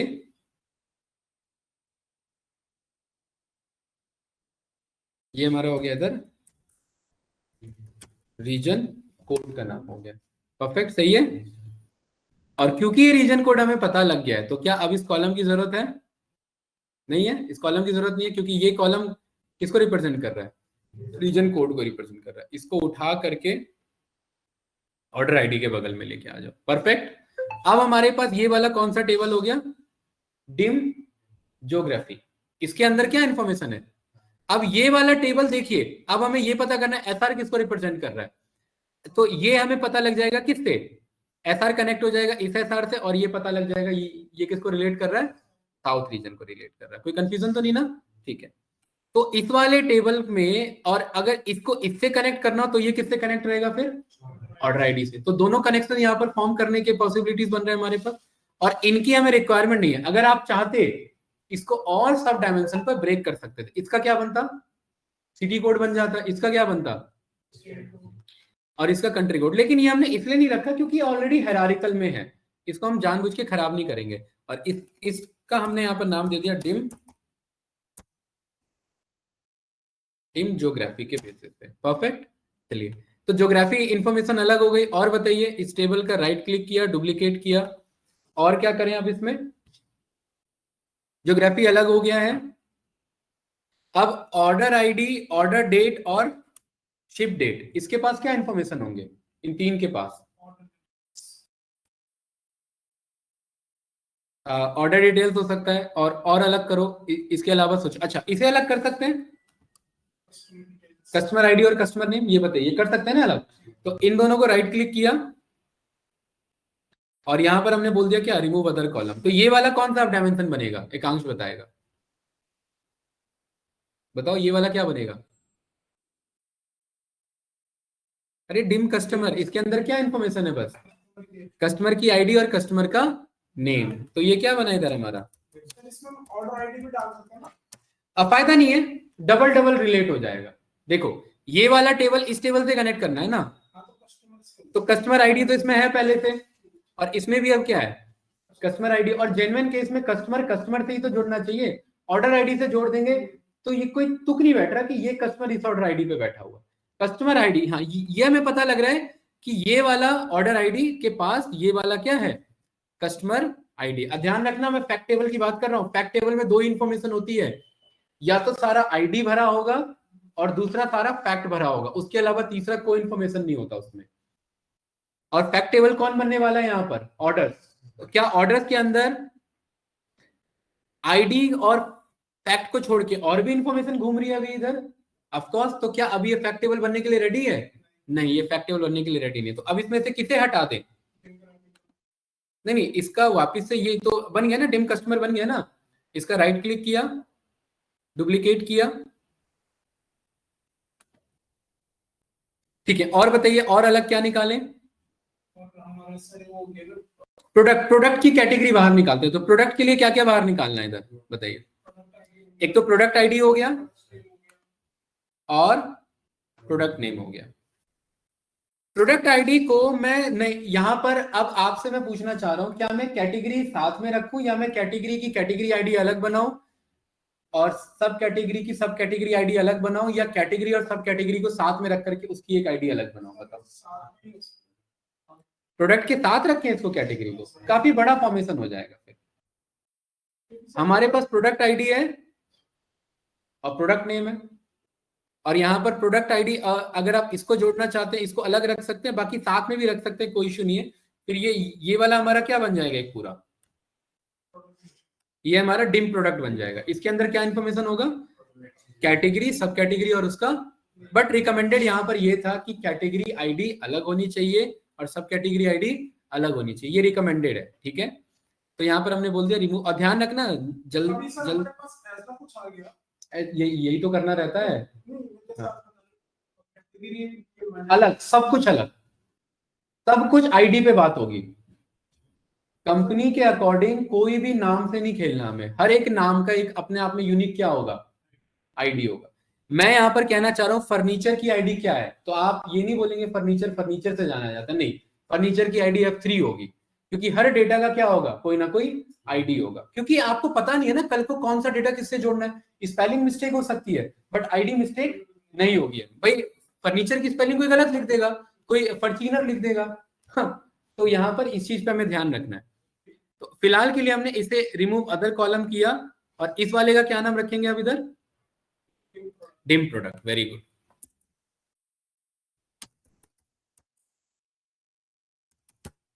डिम प्रोडक्ट।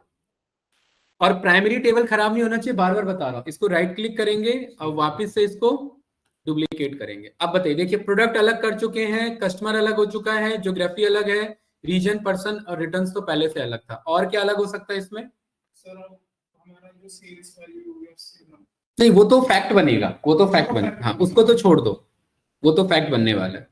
देखो यहाँ के तो चारों क्या बनने वाले हैं, ये तो फैक्ट बनने वाले हैं। तो इधर इन चारों के अलावा 1 2 3 ये हमने यूज कर लिया, ठीक है। क्या है, region, postal code, state, city, ये सब यूज हो गया, रियल, कंट्री। अब बचा है यहाँ पर क्या, सेगमेंट बचा है। कस्टमर नेम यूज हो चुका है, तो अब दो आईडी बनेंगे, एक बनेगा सेगमेंट और सेगमेंट आईडी, दूसरा क्या बनेगा, हाँ सेगमेंट और सेगमेंट आईडी, और दूसरा शिप मोड और शिप मोड की आईडी। तो इसके बगल में आकर के एक सेगमेंट बनाते हैं यहां पर, और इसका क्या बना है, C1H1, और इसके अंदर जो जो सेगमेंट है, दो दो सी हो जाएगा ना, तो फंस जाएगा यहां पर। तो क्या बोले इधर,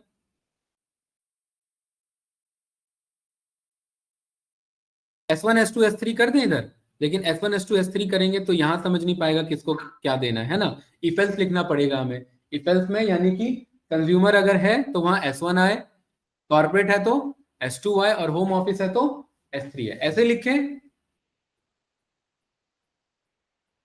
ऐसे ही लिखना पड़ेगा, बताओ भाई। अरे समझ आ रहा है या बस मैं कराए जा रहा हूं, पक्का। तो यहां पर सेगमेंट हमें अलग करना है, तो इसको यहां करो राइट क्लिक, ध्यान से देखना जो मैं स्टेप परफॉर्म कर रहा हूं, और बोल देंगे रिमूव अदर कॉलम्स।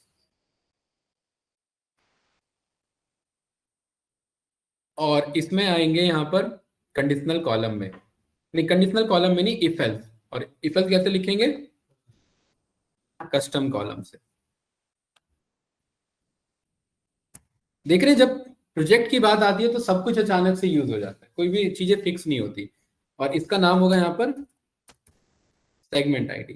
तो इफ एल्स बताइए ब्रज जी, हमने सीखा था इफ अगर सेगमेंट की वैल्यू क्या होती है, यहाँ पर कंज्यूमर स्पेलिंग ध्यान रखना और केस ध्यान रखना। अगर कंज्यूमर होती है तो देन यहां पर क्या दे, सेगमेंट 1 S1, क्या दे यहां पर S1। एल्स इफ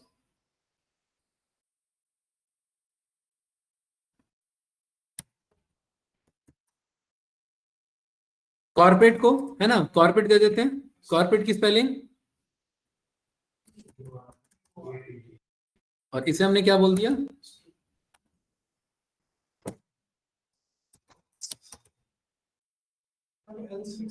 हेल्थ लिख सकते हैं, अगर मैं मेक श्योर कर लूं कि इन तीन के अलावा कभी इन फ्यूचर में चौथा डेटा ना आए, तभी, है ना। लेकिन अगर चौथा डेटा आ सकता है तो फिर हम उसे अदर्स में पास करेंगे, है ना, वो चीज है, क्योंकि हम ये रिस्क नहीं लेना चाहते फ्यूचर के लिए, क्योंकि पाइपलाइन बना रहे हैं ना, यहाँ एक फ्लो में बनना चाहिए पूरा। और तीसरा क्या होगा यहाँ पर, होम ऑफिस, और यहाँ पर ये S3, ठीक है, S1 S2 और S3। गाड़ियों, ये जो रेल के कोचेस होते हैं ऐसे ही होता है S1 S2 S3, इसीलिए उनकी कोडिंग होती है, क्योंकि उनको इंटरनली ट्रैक करना होता है ये सारी चीजें, राइट। और एल्थ में यहाँ पर क्या बोल दिया भाई, S4 बोगी दे दिया यहाँ पर, ठीक है, सही है। और इसका नाम दे दिया हमने यहाँ पर सेगमेंट आईडी। और ये जो यहाँ पर ये आया है ना, इसी कोड को यहाँ से हम कर लेंगे कॉपी। अब वो कोड उसी टाइम कॉपी करना चाहिए था, अब वो तो हट गया, ठीक है। या यहां से उठा करके इतने को कॉपी कर लेते हैं, ये तो है ना हमारे पास इतना, क्योंकि यही कोड कहां पर यूज होगा, वहां एक्चुअल डेटा में भी यूज होगा। परफेक्ट, S1 S2 आ रहा है, सही आ रहा है गाइस। तो इसको उठा करके आगे रख दीजिए इसके, और इसका क्या नाम रखेंगे, वेरी गुड। अभी आप लोग कुछ देर पहले सोच रहे होंगे कि इतने ज्यादा डायमेंशन टेबल आएंगे कहां से, ये माइंड में आ रहा होगा कि भाई मैंने बोला ध्रुव एक सेंटर टेबल होगा, फैक्ट टेबल, और सब कनेक्टेड होगा किससे, डायमेंशन टेबल से। तो इतने डायमेंशन टेबल आएंगे कहां से, ऐसे आते हैं इतने डायमेंशन टेबल, क्योंकि वो सारा ना पहले से नॉर्मलाइज हो रखा था डेटा, उसे वापस से डीनॉर्मलाइज किया जाता है, अलग किया जाता है सबको, ठीक है। हाँ बिल्कुल। और यहां पर ये S1 S2 S3 ये सारा हो गया। अब यही चीज यहां पर हमें ऐड करा देना है, इसी वाले में आ करके हमें एक कॉलम ऐड करा देना है, या इसका एक डुप्लीकेट बना लो फिलहाल के लिए, इसका एक डुप्लीकेट बना लो और इसे थोड़ी देर के लिए फैक्ट रख लो, फैक्ट ऑर्डर्स, ठीक है, ऐसे, क्योंकि हम इसे आगे इन फ्यूचर यूज करेंगे। इसमें देखो सारी चीजें, रो आईडी, ऑर्डर आईडी है, और मुझे इनकी जरूरत अभी है, कस्टमर नेम की मुझे जरूरत यहां पर नहीं है, इसे यहां से कर देंगे रिमूव, क्योंकि कस्टमर का इन्फॉर्मेशन कहाँ से आ जाएगा, डिम कस्टमर से आ जाएगा। अरे कस्टमर आईडी है ना, तो कस्टमर आईडी के ब्याह पे डिम कस्टमर से आ जाएगा। सेगमेंट बनाया और सेगमेंट के लिए यहाँ पर क्या कर लिया हमने, कस्टम कॉलम पर गए और एक नया कॉलम ऐड कर लिया, क्या नाम था उसका, सेगमेंट आईडी वाला, और यहाँ पर वो फॉर्मूला पेस्ट कर दिया, यही था हमारा। और यहाँ पर एक हमारा कॉलम आ गया, देखिए S1 S2 S3 S4 आ रहा है ना यहाँ पर सेगमेंट आईडी का, परफेक्ट आ रहा है, सही है गाइस। अब इसको हमने इसलिए मंगाया क्योंकि इसको उठा करके आगे ले आए, और अब वो जो सेगमेंट वर्ड था उस सेगमेंट वर्ड की अब हमें जरूरत यहां पर नहीं है।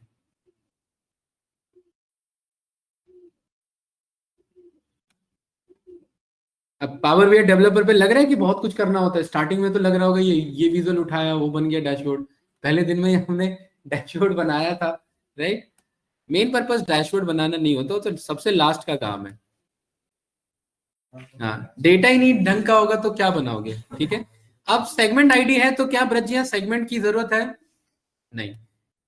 इतना डिटेल में कॉन्सेप्ट पढ़ेंगे ना कि आपको इन फ्यूचर ये कभी डाउट ही नहीं होगा कि फैक्ट टेबल बनता कैसे है, डायमेंशन टेबल बनता कैसे।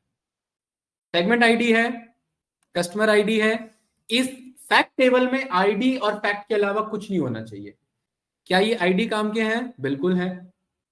कंट्री क्या कर रहा है, सिटी क्या कर रहा है, स्टेट क्या कर रहा है, पोस्टल कोड क्या कर रहा है, इसके ब्याह पे हमने क्या बनाया, ज्योग्राफी आईडी बनाई है ना हमने।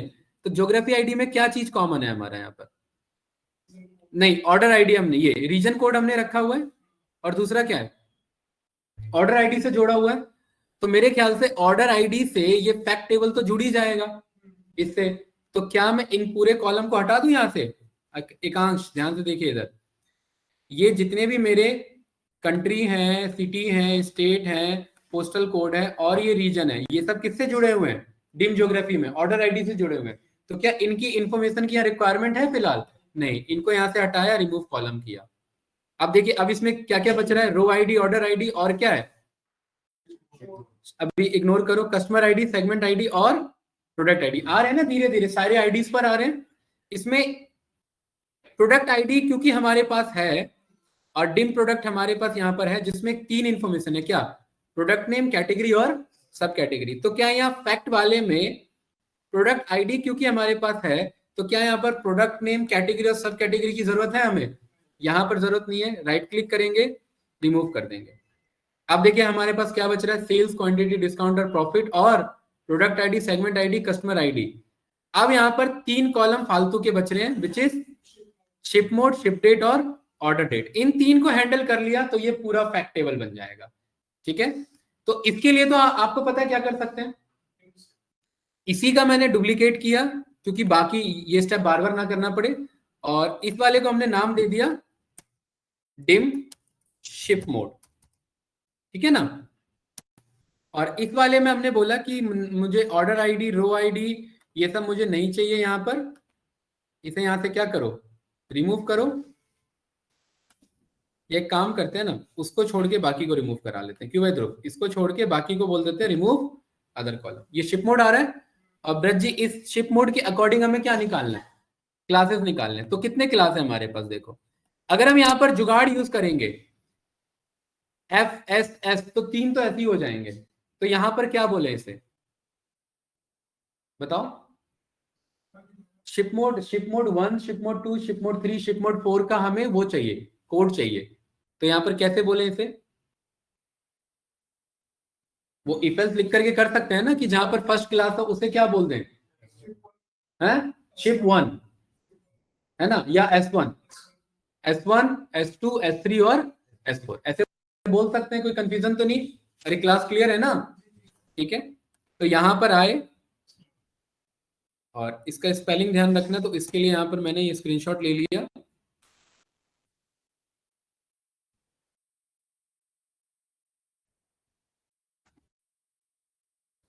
और इधर कस्टम कॉलम पर गए,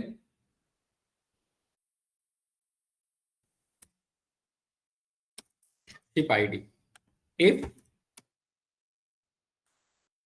ship mode is equals to क्या पड़ता है, फर्स्ट क्लास, फर्स्ट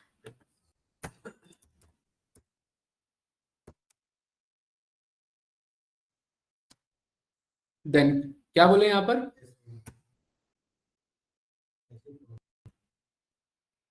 SM1 बोल देते हैं। S1 पहले भी यूज हो रखा है ना कहीं पर, SM1 यानी शिप मोड 1, ठीक है। else if ये SM2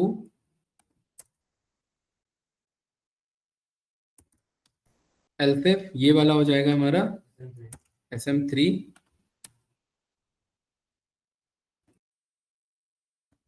ग्रुप। क्या हो गया भाई, ज्यादा हैवी ये बोर हो गए क्या?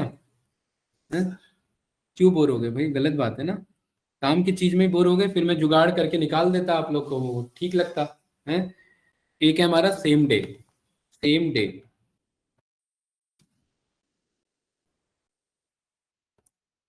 Same day. उसके बाद है यहाँ पर हमारा सेकंड क्लास। तो एक काम करते हैं ना, सेकंड क्लास को SM2 रख लेते हैं, है ना, सेकंड क्लास। और उसके बाद क्या है, स्टैंडर्ड क्लास, और फिर सेम डे रख लेते हैं, ठीक है। नीतीश जी क्लियर है? तो ये स्टैंडर्ड क्लास हो जाएगा SM3 और सेम डे हो जाएगा फिर SM4। तो एक सीक्वेंस भी मेंटेन रहेगा हमारे पास, है ना। और एल्स में यहाँ पर हमने बोल दिया SM5, और हमें पता है SM5 कुछ है नहीं अभी फिलहाल। हाँ बताओ क्या कह रहे हो उसमें? हाँ सेकंड क्लास है, बिल्कुल सही। देखिए फॉर्मूला एक बार चेक कर लो, first class SM1, second class SM2, standard class SM3 और सेम डे यहाँ पर SM4, और एल्स आपका SM5। ये आपका बनेगा शिप आईडी, ठीक है, या शिप मोड आईडी, क्योंकि शिप का मतलब कुछ और भी हो जाता है, शिप मोड आईडी। ओके करो, सबका ये बन करके आ गया है। यहाँ पर इफ से कॉपी करेंगे, यहाँ तक को उठाएंगे, Ctrl+C, इसको उठा करके रियल इसके बगल में, ये बन गया हमारा। और ये क्या बना, डिम शिप मोड। यहाँ पर ये फैक्ट वाले पर आए, और फैक्ट वाले पर अब इसकी जरूरत है हमें शिप मोड की, फिलहाल के लिए नहीं है, लेकिन इसके इसके कस्टम कॉलम पर आए, और यहाँ पर हमने ये फॉर्मूला पेस्ट कर दिया। बात तो बराबर है ना। और इसे भी वही नाम दिया, शिप मोड आईडी। ओके किया, यहाँ पर ये बन करके आ गया, इसे भी आगे लेके आ जाएंगे।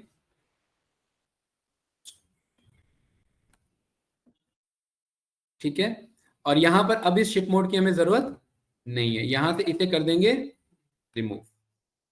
अब देखिए, अब हमारे पास शिप मोड आईडी है, कस्टमर आईडी है, सेगमेंट आईडी है, प्रोडक्ट आईडी। अब क्या बच रहा है हमारे पास,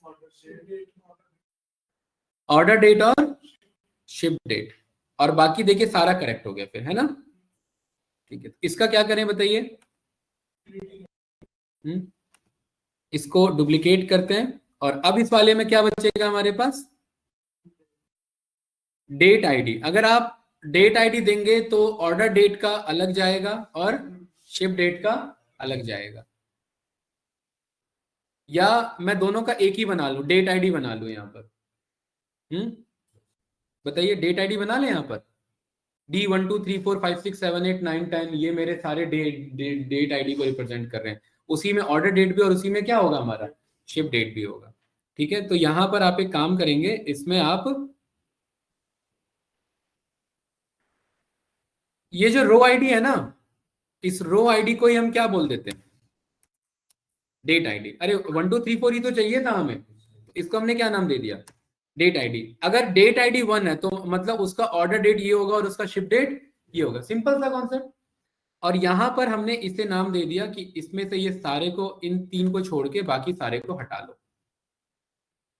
रिमूव अदर कॉलम्स। और इसका नाम रख दिया हमने यहाँ पर डिम डेट।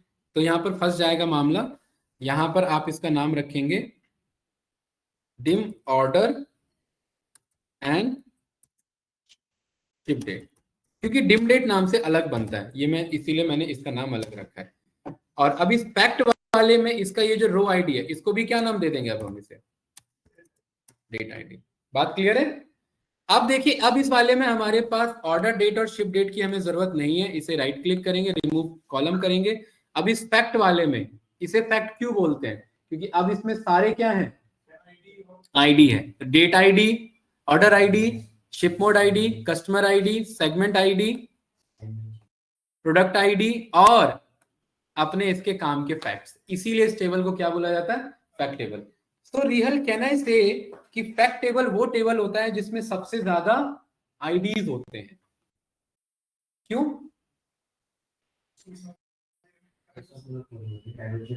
सबसे ज्यादा सारे आईडीज जिनसे वो सारे डायमेंशन को कनेक्ट कर सके। भाई ज्यादातर से तो कनेक्ट ही करना होता है ना उसे। जो फैक्ट टेबल होता है वो सेंट्रल जंक्शन होता है आपका, उसी के पास तो सारे क्या होंगे? कॉमन आईडीज होंगे। तो एक्चुअल में उसके पास फैक्ट तो होगा ही होगा, प्लस उसके अलावा सबसे ज्यादा क्या होंगे? आईडीज होंगे, और उन आईडीज का यूज करके वो बाकी टेबल से क्या कर रहा होगा? कनेक्ट कर रहा होगा। ये क्लियर है? तो अब मेरे पास फैक्ट भी है, बाकी सारे के सारे क्या है? डायमेंशन है। और यहां पर इस ऑर्डर्स को अब हम क्या बोल देंगे कि आप यहां पर क्या हो जाओ? इनेबल लोड ऑफ हो जाओ। ये एक्चुअल डेटा, ये भी एक्चुअल डेटा, और ये वाला डिम रिटर्न्स यहां पर ये हमारे पास, इसमें ऑर्डर आईडी पहले से हमारे पास, ये कुछ इस तरीके से और ये कुछ इस तरीके से हमारे पास सारे इंफॉर्मेशन आ गए। परफेक्ट है, कोई डाउट तो नहीं? ठीक है। अब इसको सबको हमने यहां पर गए, क्लोज एंड अप्लाई किया, ठीक है, और क्लोज एंड अप्लाई करके वेट करेंगे क्योंकि इतना मेहनत वेस्ट नहीं होना चाहिए।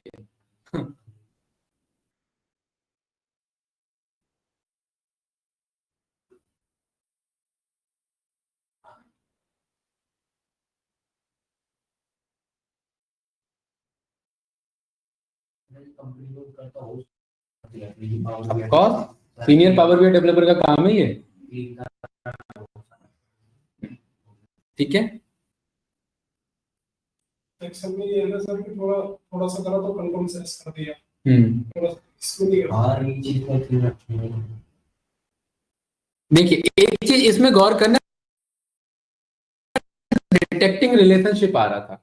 डिटेक्टिंग रिलेशनशिप का मतलब है कि वो ऑटोमेटिकली रिलेशनशिप डिटेक्ट कर लेता है, अपने आप समझ जाता है पावर बीआई। तो मॉडलिंग बनाने के लिए आपको यहाँ आना होता है, और इसका क्या नाम है? Model view.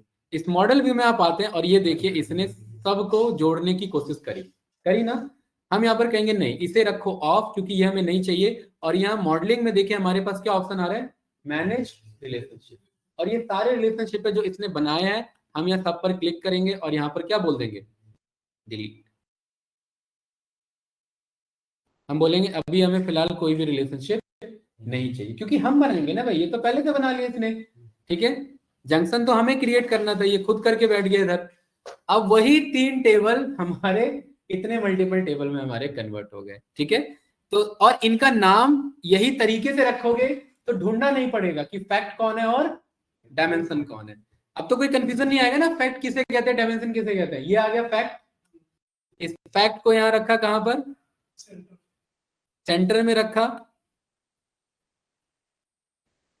और इस फैक्ट से कनेक्ट किए बाकी के सारे जंक्शन बना रहे हैं यहाँ पर। अब हम इनके बीच में रिलेशनशिप बना रहे हैं, और डायमेंशन को उठा के ऐसे अगल बगल रखिए, ऐसे ये रहा।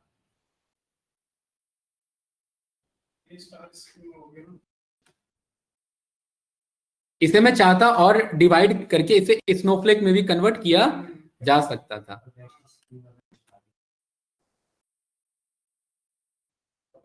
बना फॉर्मेशन, ठीक है। अब यहां पर इनको कनेक्ट करना है, हमें आपस में कनेक्ट करना है। डिम रीजन और फैक्ट को कनेक्ट करना है, डायमेंशन और फैक्ट को। इन दोनों में क्या कॉमन है बताओ भाई? अगर यहां नहीं दिख रहा है डेटा तो टेबल व्यू पर जा करके आप डिम रीजन को पकड़ लो, ये रहा डिम रीजन। और डिम रीजन में क्या है? यहाँ पर वेस्ट R1WR ये है। और यहाँ फैक्ट वाले में देखो, फैक्ट वाले में क्या है? यहाँ पर रीजन के लिए कौन सा आईडी है? अरे कोई आईडी हटा दिया क्या हमने?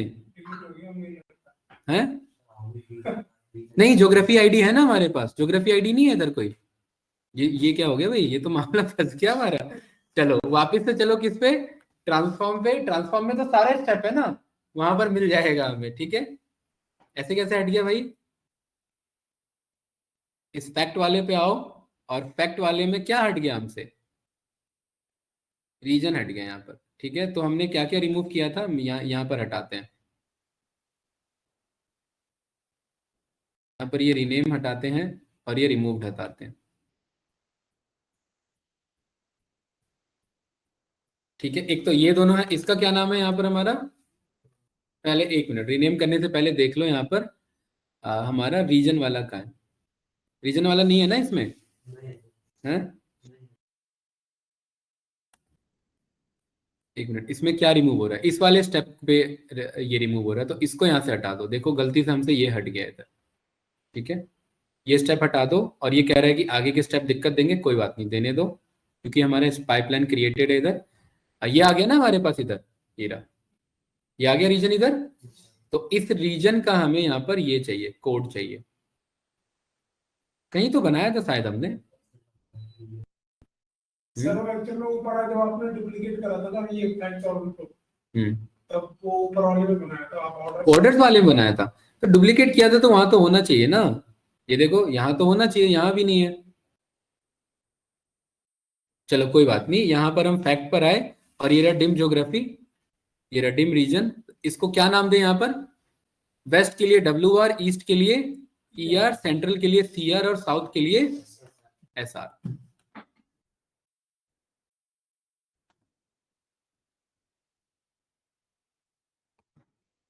ठीक है, ये वाला, इसको यहां से करो कॉपी, या यहां पर एक काम करो, लिख ही लो WR ER और ये सेंट्रल और ये, ठीक है। तो फैक्ट पर आओ, और यहाँ पर ये वाले कॉलम यहाँ से हटा दो, order date, ship date, right click, remove columns, then ship mode है हमारे पास, शिप मोड है, सेगमेंट, सेगमेंट आईडी है इसमें हमारे पास, सेगमेंट आईडी भी हट गई। शिप मोड हटा दो, कस्टमर आईडी है हमारे पास, ठीक है। हमें यहाँ पर देना है रीजन वाला ना, तो यहाँ पर पहले उसे ऐड कर लो, ये तो रहा सेगमेंट आईडी है तो हमारे पास, सेगमेंट हटा दो यहाँ से। देखो ये रहा सेगमेंट आईडी है ना, ये रहा हमारे पास, ये रहा सेगमेंट आईडी, ठीक है। और प्रोडक्ट आईडी भी है, तो यहाँ पर ये प्रोडक्ट नेम ये हटा दो,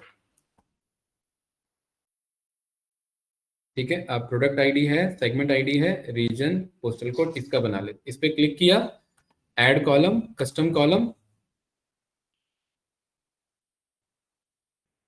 तो क्या क्या है हमारे पास, इफ यहाँ पर रीजन अगर हमारा यहाँ पर रहता है वेस्ट, तो देन उस केस में हमने यहाँ पर क्या बोला उसे, WR बोला, यही है ना, ठीक है।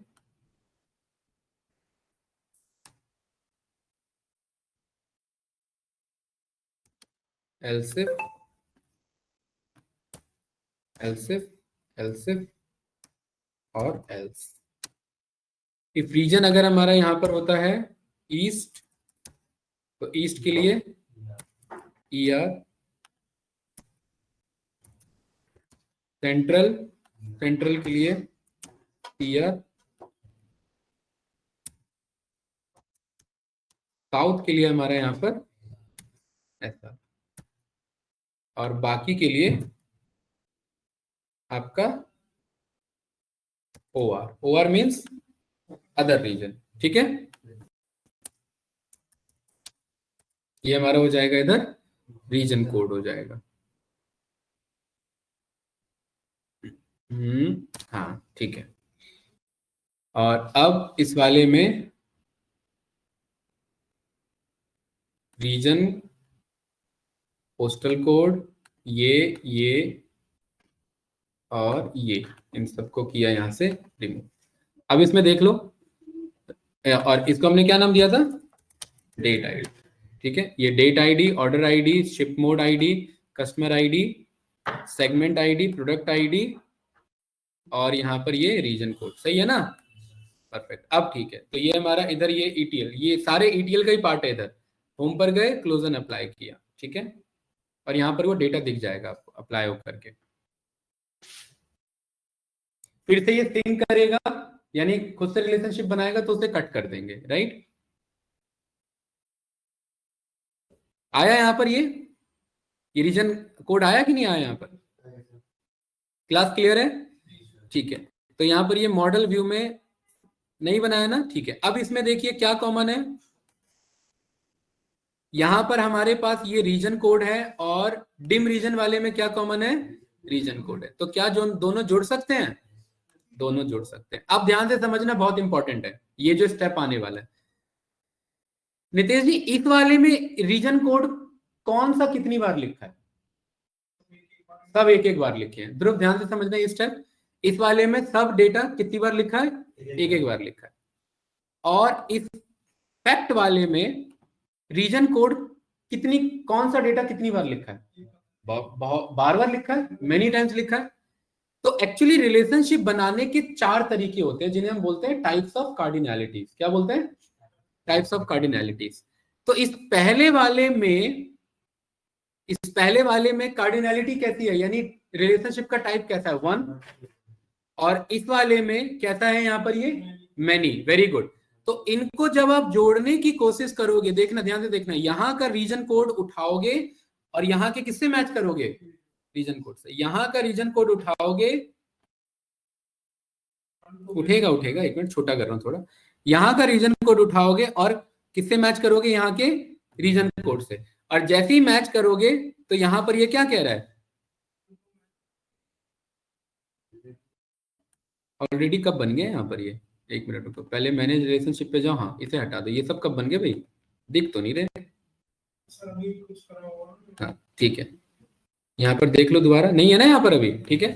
तो यहाँ पर इस रीजन को उठाया और किससे मैच किया भरत जी, रीजन कोड से मैच किया। और देखिए, रीजन को उठाया, रीजन कोड से मैच किया। लेफ्ट वाले में एक डेटा एक ही बार है तो 1, राइट वाले में एक डेटा बार बार है तो मेनी। और इसने कार्डिनैलिटी क्या पिक किया यहाँ पर गाइस, 1 to many। 1 को 1 बोलते हैं और मेनी को क्या बोलते हैं, स्टार। और टाइप्स ऑफ कार्डिनैलिटी, कितने टाइप्स की कार्डिनैलिटी है, 4 तरीके से। कौन कौन से बताइए, 1 to many, एक मिनट, इसको क्या हो गया, 1 to 1 भी हो सकता है। हाँ ऑफ कोर्स 1 to 1 भी होता है। बेस्ट कार्डिनैलिटी इसमें होती है 1 to many की, बट ऐसा कोई बेस्ट नहीं है क्योंकि रिक्वायरमेंट पे डिपेंड करता है ये। भाई आप कह रहे हो बेस्ट और आपकी रिक्वायरमेंट है मेनी टू मेनी की, तो जहां जो रिक्वायरमेंट है हम तो वो देखेंगे ना। हाँ, मोस्ट ऑफ द केस में मेनी टू 1, 1 to many और 1 to 1 यही 3 यूज होते हैं। मेनी टू मेनी अवॉइड किया जाता है, ठीक है। यहाँ पर ये बन क्या आया, अब एक बंदा है वो सारी पार्टी का मेंबर बना हुआ है, तो कल को मीटिंग होगी, वो बीजेपी का भी मेंबर है, वो आम आदमी पार्टी का भी मेंबर है, वो कांग्रेस का भी मेंबर है। एक ही दिन सबकी मीटिंग लग गई या एक ही दिन हमने सारा डेटा कॉल कर लिया, तो वो किसके पास जाएगा, फंस जाएगा, किसी के पास नहीं जा पाएगा, है ना, नहीं जा पाएगा ना यहाँ पर। क्यों, मैनी टू मैनी का रिलेशनशिप है, तो वहां प्रैक्टिकल सिचुएशन में हमें अवॉइड करना होता है। तो यहाँ पर 4 तरीके के रिलेशनशिप है, चारों का डायग्राम देख लो। स्टार टू 1 मतलब, बोलो, many to 1, 1 to 1, 1 to 1, 1 to star मतलब 1 to many, और स्टार टू स्टार मतलब मैनी टू मैनी। इसने बाय डिफॉल्ट 1 to many क्यों उठाया, हाँ। अब सवाल ये कि ये रिलेशनशिप एक्टिव रखना है, बिल्कुल, क्या ये जोड़ के रखना है, हाँ। और इसका डायरेक्शन कैसा रखना है, डायरेक्शन यहाँ पर 2 तरीके से आ रहा है, एक आ रहा है सिंगल और एक आ रहा है बोथ। सिंगल का मतलब है कि एक टेबल दूसरे टेबल को फिल्टर करेगा, यानी ये कॉल करने का तरीका है कि खाली आप ही दोस्त को कॉल करते हो या दोस्त आपको कॉल कर सकता है। तो ये सिंगल कॉल रखना है या बोथ। अगर सिंगल कॉल रखेंगे, ध्यान से देखना, तो यहाँ पर ना एक एरो बन के आएगा, इसे सेव किया और एक एरो बन के आया, यहां से कनेक्शन स्टार्ट हुआ और यहाँ एरो इस तरफ है, नीचे की तरफ गया, यानी ये वाला टेबल इसको फिल्टर कर है, बट ये वाला टेबल इसको फिल्टर नहीं कर सकता। और अगर दोनों एरो ऑन कर देंगे तो यानी दोनों एक दूसरे को फिल्टर कर सकते हैं। अरे बात क्लियर है ना, ठीक है, गुड। अब हाँ, हमेशा मैं बोल ही करना चाहिए, नहीं ये भी रिक्वायरमेंट पे डिपेंड करता है, हाँ ठीक है, ये भी देखेंगे तब पता लगेगा, है ना।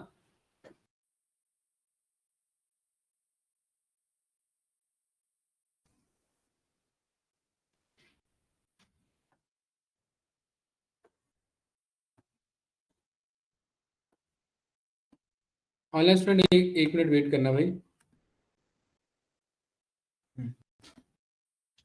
तो अब ये वाला कनेक्ट करवाइए, बताइए इन दोनों में क्या कॉमन है, डिम ज्योग्राफी और फैक्ट में, बताओ भाई। अरे ये हमने किससे जोड़ दिया, अच्छा डिम रीजन से जोड़ दिया। बताओ इन दोनों में क्या कॉमन है, ऑर्डर आईडी भी है और हाँ रीजन कोड भी है। अब यहाँ पर दो दो प्रेफरेंस आ रहे हैं कि नहीं आ रहे हैं, राइट। तो यहाँ पर आप दोनों में से रिक्वायरमेंट जिसकी पड़ेगी उसके अकॉर्डिंग आप ले सकते हैं। टेक्निकली डेटा को पहले देखना चाहिए आपको, डिम ज्योग्राफी पर आए और यहाँ पर ये ऑर्डर आईडी है और यहाँ पर हर ऑर्डर आईडी का अलग अलग यहाँ पर ये आपका ये है, ठीक है।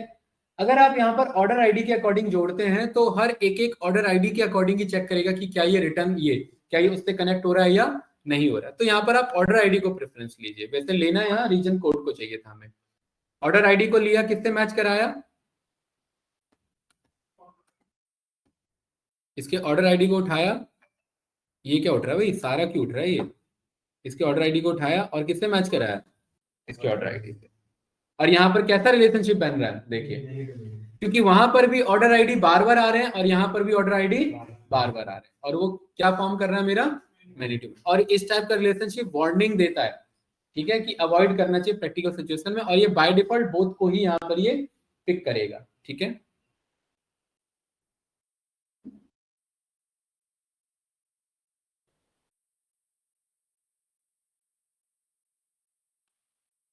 स्क्रीन शेयरिंग तो नहीं हटी भाई ऑनलाइन स्टूडेंट्स, ठीक है। ये हम अभी सीखेंगे आगे इसका क्या यूज है, जब ये रो लेवल सिक्योरिटी आएगा तब इसका यूज देखेंगे। ओके किया, सेव किया, ये कनेक्ट हो गया स्टार टू स्टार, और डायरेक्शन कैसा है, बोथ, गुड। ये कैसे कनेक्ट होंगे बताओ, शिप मोड आईडी से क्या बन रहा है, मैनी टू मैनी क्यों बन रहा है, हाँ बताओ मैनी टू मैनी क्यों बन रहा है इधर, उसमें भी बार बार है ना, उसमें भी SM3 SM3 SM3 बार बार लिखा आ रहा है और इसमें भी बार बार लिखा आ रहा है, ठीक है। ओके किया यहाँ पर, भाई एक ही डेटा थोड़ी ना है वहां पर, वो चीज है। अगर वो हम चाहते हैं यूनिक करके चाहते हैं तो वो भी हम कर सकते हैं, वो उसका भी तरीका है। हाँ बोथ का ही ऑप्शन आता है, दोनों एक दूसरे को फिल्टर करने का। अब मैनी टू मैनी में सेगमेंट किससे कनेक्ट होगा इधर, सेगमेंट आईडी से। कैसा फॉर्म कर रहे हैं यहाँ पर मैनी, इसको वन टू मैनी बना सकते हैं, उसका भी तरीका ये बताऊंगा कैसे करेंगे, ठीक है। क्योंकि many to many practical situation में अवॉइड करना चाहिए, उसका भी कॉन्सेप्ट है हमारे पास। अब डिम रिटर्न किससे कनेक्ट होगा इधर, अब इसको यहाँ पर आप क्या करेंगे, इसको छोटा करेंगे और यहाँ पर ऑर्डर आईडी को उठाएंगे और यहाँ ऑर्डर आईडी जो है ये रहा, इससे मैच करा देंगे। कैसा फॉर्म कर रहा है, वन टू मैनी का। ओके करेंगे, ये रिलेशनशिप एक्टिव हो गया, ठीक है। Same as it is dim product किससे कनेक्ट होगा, मैनी टू मैनी का formation same as it is, ये किससे कनेक्ट होगा, वेरी गुड, इसका फॉर्मेशन परफेक्ट। और ये किससे कनेक्ट होगा यहाँ पर, डेट आईडी से।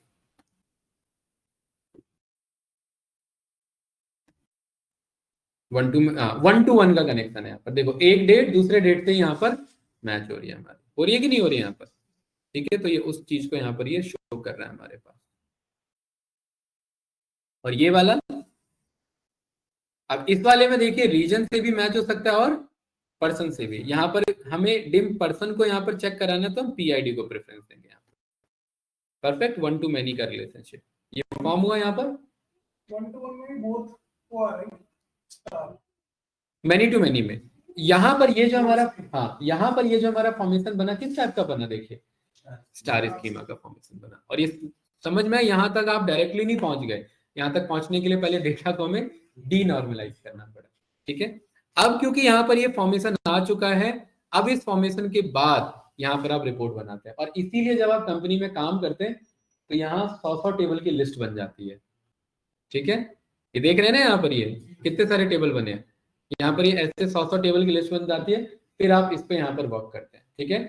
नेक्स्ट क्लास में हम ये जो हमने मॉडलिंग बनाया, अब इस मॉडलिंग का यूज करके यहाँ पर थोड़ा सा क्या बना करके देखेंगे विजुअल, कि वो अफेक्टिवली काम भी कर रहे हैं या काम नहीं कर रहे हैं। खाली मॉडलिंग बनाने का फायदा नहीं है यहाँ पर। और उसी विजुअल को फिर मैं आप लोग को शेयर करूंगा और जो जहां का मैनेजर है उसको वहीं का रिपोर्ट दिखेगा। ब्रज जी अगर वेस्ट के मैनेजर है तो उन्हें बस वेस्ट का रिपोर्ट दिखेगा। ये काम हम यहाँ पर करेंगे इसके थ्रू, ठीक है। तब आपका ये डेक्स वाला पोर्शन छोड़ करके बाकी दो पोर्शन का मॉडलिंग आपका यहाँ पर क्लियर हो जाएगा।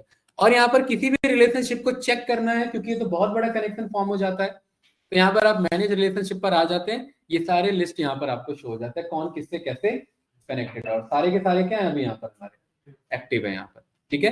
किसी को इनएक्टिव करना हो तो यहाँ पर आप इनएक्टिव कर सकते हैं। इनएक्टिव कैसे होता है कि इस पर डबल क्लिक किया और यहाँ से इसे अनचेक कर दिया, सेव किया, तो ये क्या करेगा, ये लाइन तो दिखाएगा बट एक्टिव लाइन नहीं दिखाएगा। देखिए ये लाइन तो दिखा रहा है बट कैसी लाइन है ये, देखो कैसी लाइन है ये, डैश वाली लाइन आ रही है ना। डैश वाली लाइन का क्या मतलब है, ये अभी इनएक्टिव रिलेशनशिप है, इसको आपने एक्टिव नहीं किया, ये काम नहीं करेगा। कनेक्टेड तो है बट अभी काम नहीं करेगा, तो इसको एक्टिव करने के लिए यहाँ पर क्लिक करके आप इसे एक्टिव कर सकते हैं कुछ इस तरीके से। बढ़िया था। किसका इनएक्टिव करते हैं ना, क्योंकि कभी कभार क्या होता है कि जैसे फॉर एग्जांपल आपका ये टेबल इस टेबल से कनेक्ट हो सकता है, अवॉइड करना चाहिए। यहाँ रीजन कोड है और यहाँ भी क्या है आपका रीजन कोड है, यहाँ पर ये कनेक्ट हो रहा है, और यहाँ पर कभी कभार हमें रिक्वायरमेंट पड़ सकती है, बट इस रिलेशनशिप को हम अवॉइड करेंगे क्योंकि एक टेबल एक बार में एक ही तरीके से कनेक्ट हो सकता है। तो देखो इसको इससे कनेक्ट तो किया बट बाय डिफॉल्ट कैसा मान के चल रहा है, उसे इनएक्टिव मान के चल रहा है, क्योंकि डायमेंशन से कनेक्ट हो रहा है जो कि नहीं होना चाहिए, ठीक है। तो उस केस में हम उसे एक्टिव करने के लिए इसको फिर हमें ऑफ करना पड़ेगा।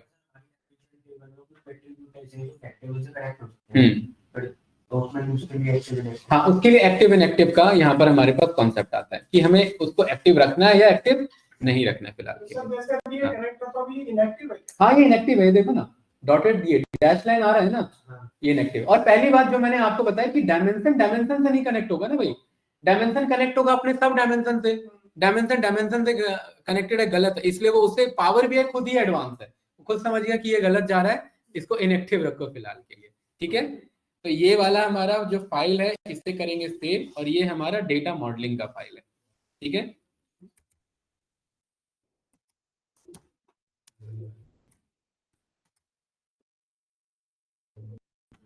ये इंपॉर्टेंट है भाई, इस तरीके से मॉडलिंग नहीं सीखने को मिलेगा, ध्यान रखना। मैं शॉर्ट में भी क्लियर ये निपटा सकता था, मॉडलिंग शॉर्ट में भी निपटाया जा सकता है, ठीक है। हाँ राइट, उसमें शॉर्ट में भी किया जा सकता है, अलग तरीके से भी बताया जा सकता है, ठीक है। हाँ ये एक्चुअली यही होता है, कंपनी में ऐसे ही हमें वर्क करना होता है, ठीक है। चलिए भाई अटेंडेंस लगवा लेना, फिर आप लोग अभी लीव करना ऑनलाइन स्टूडेंट्स।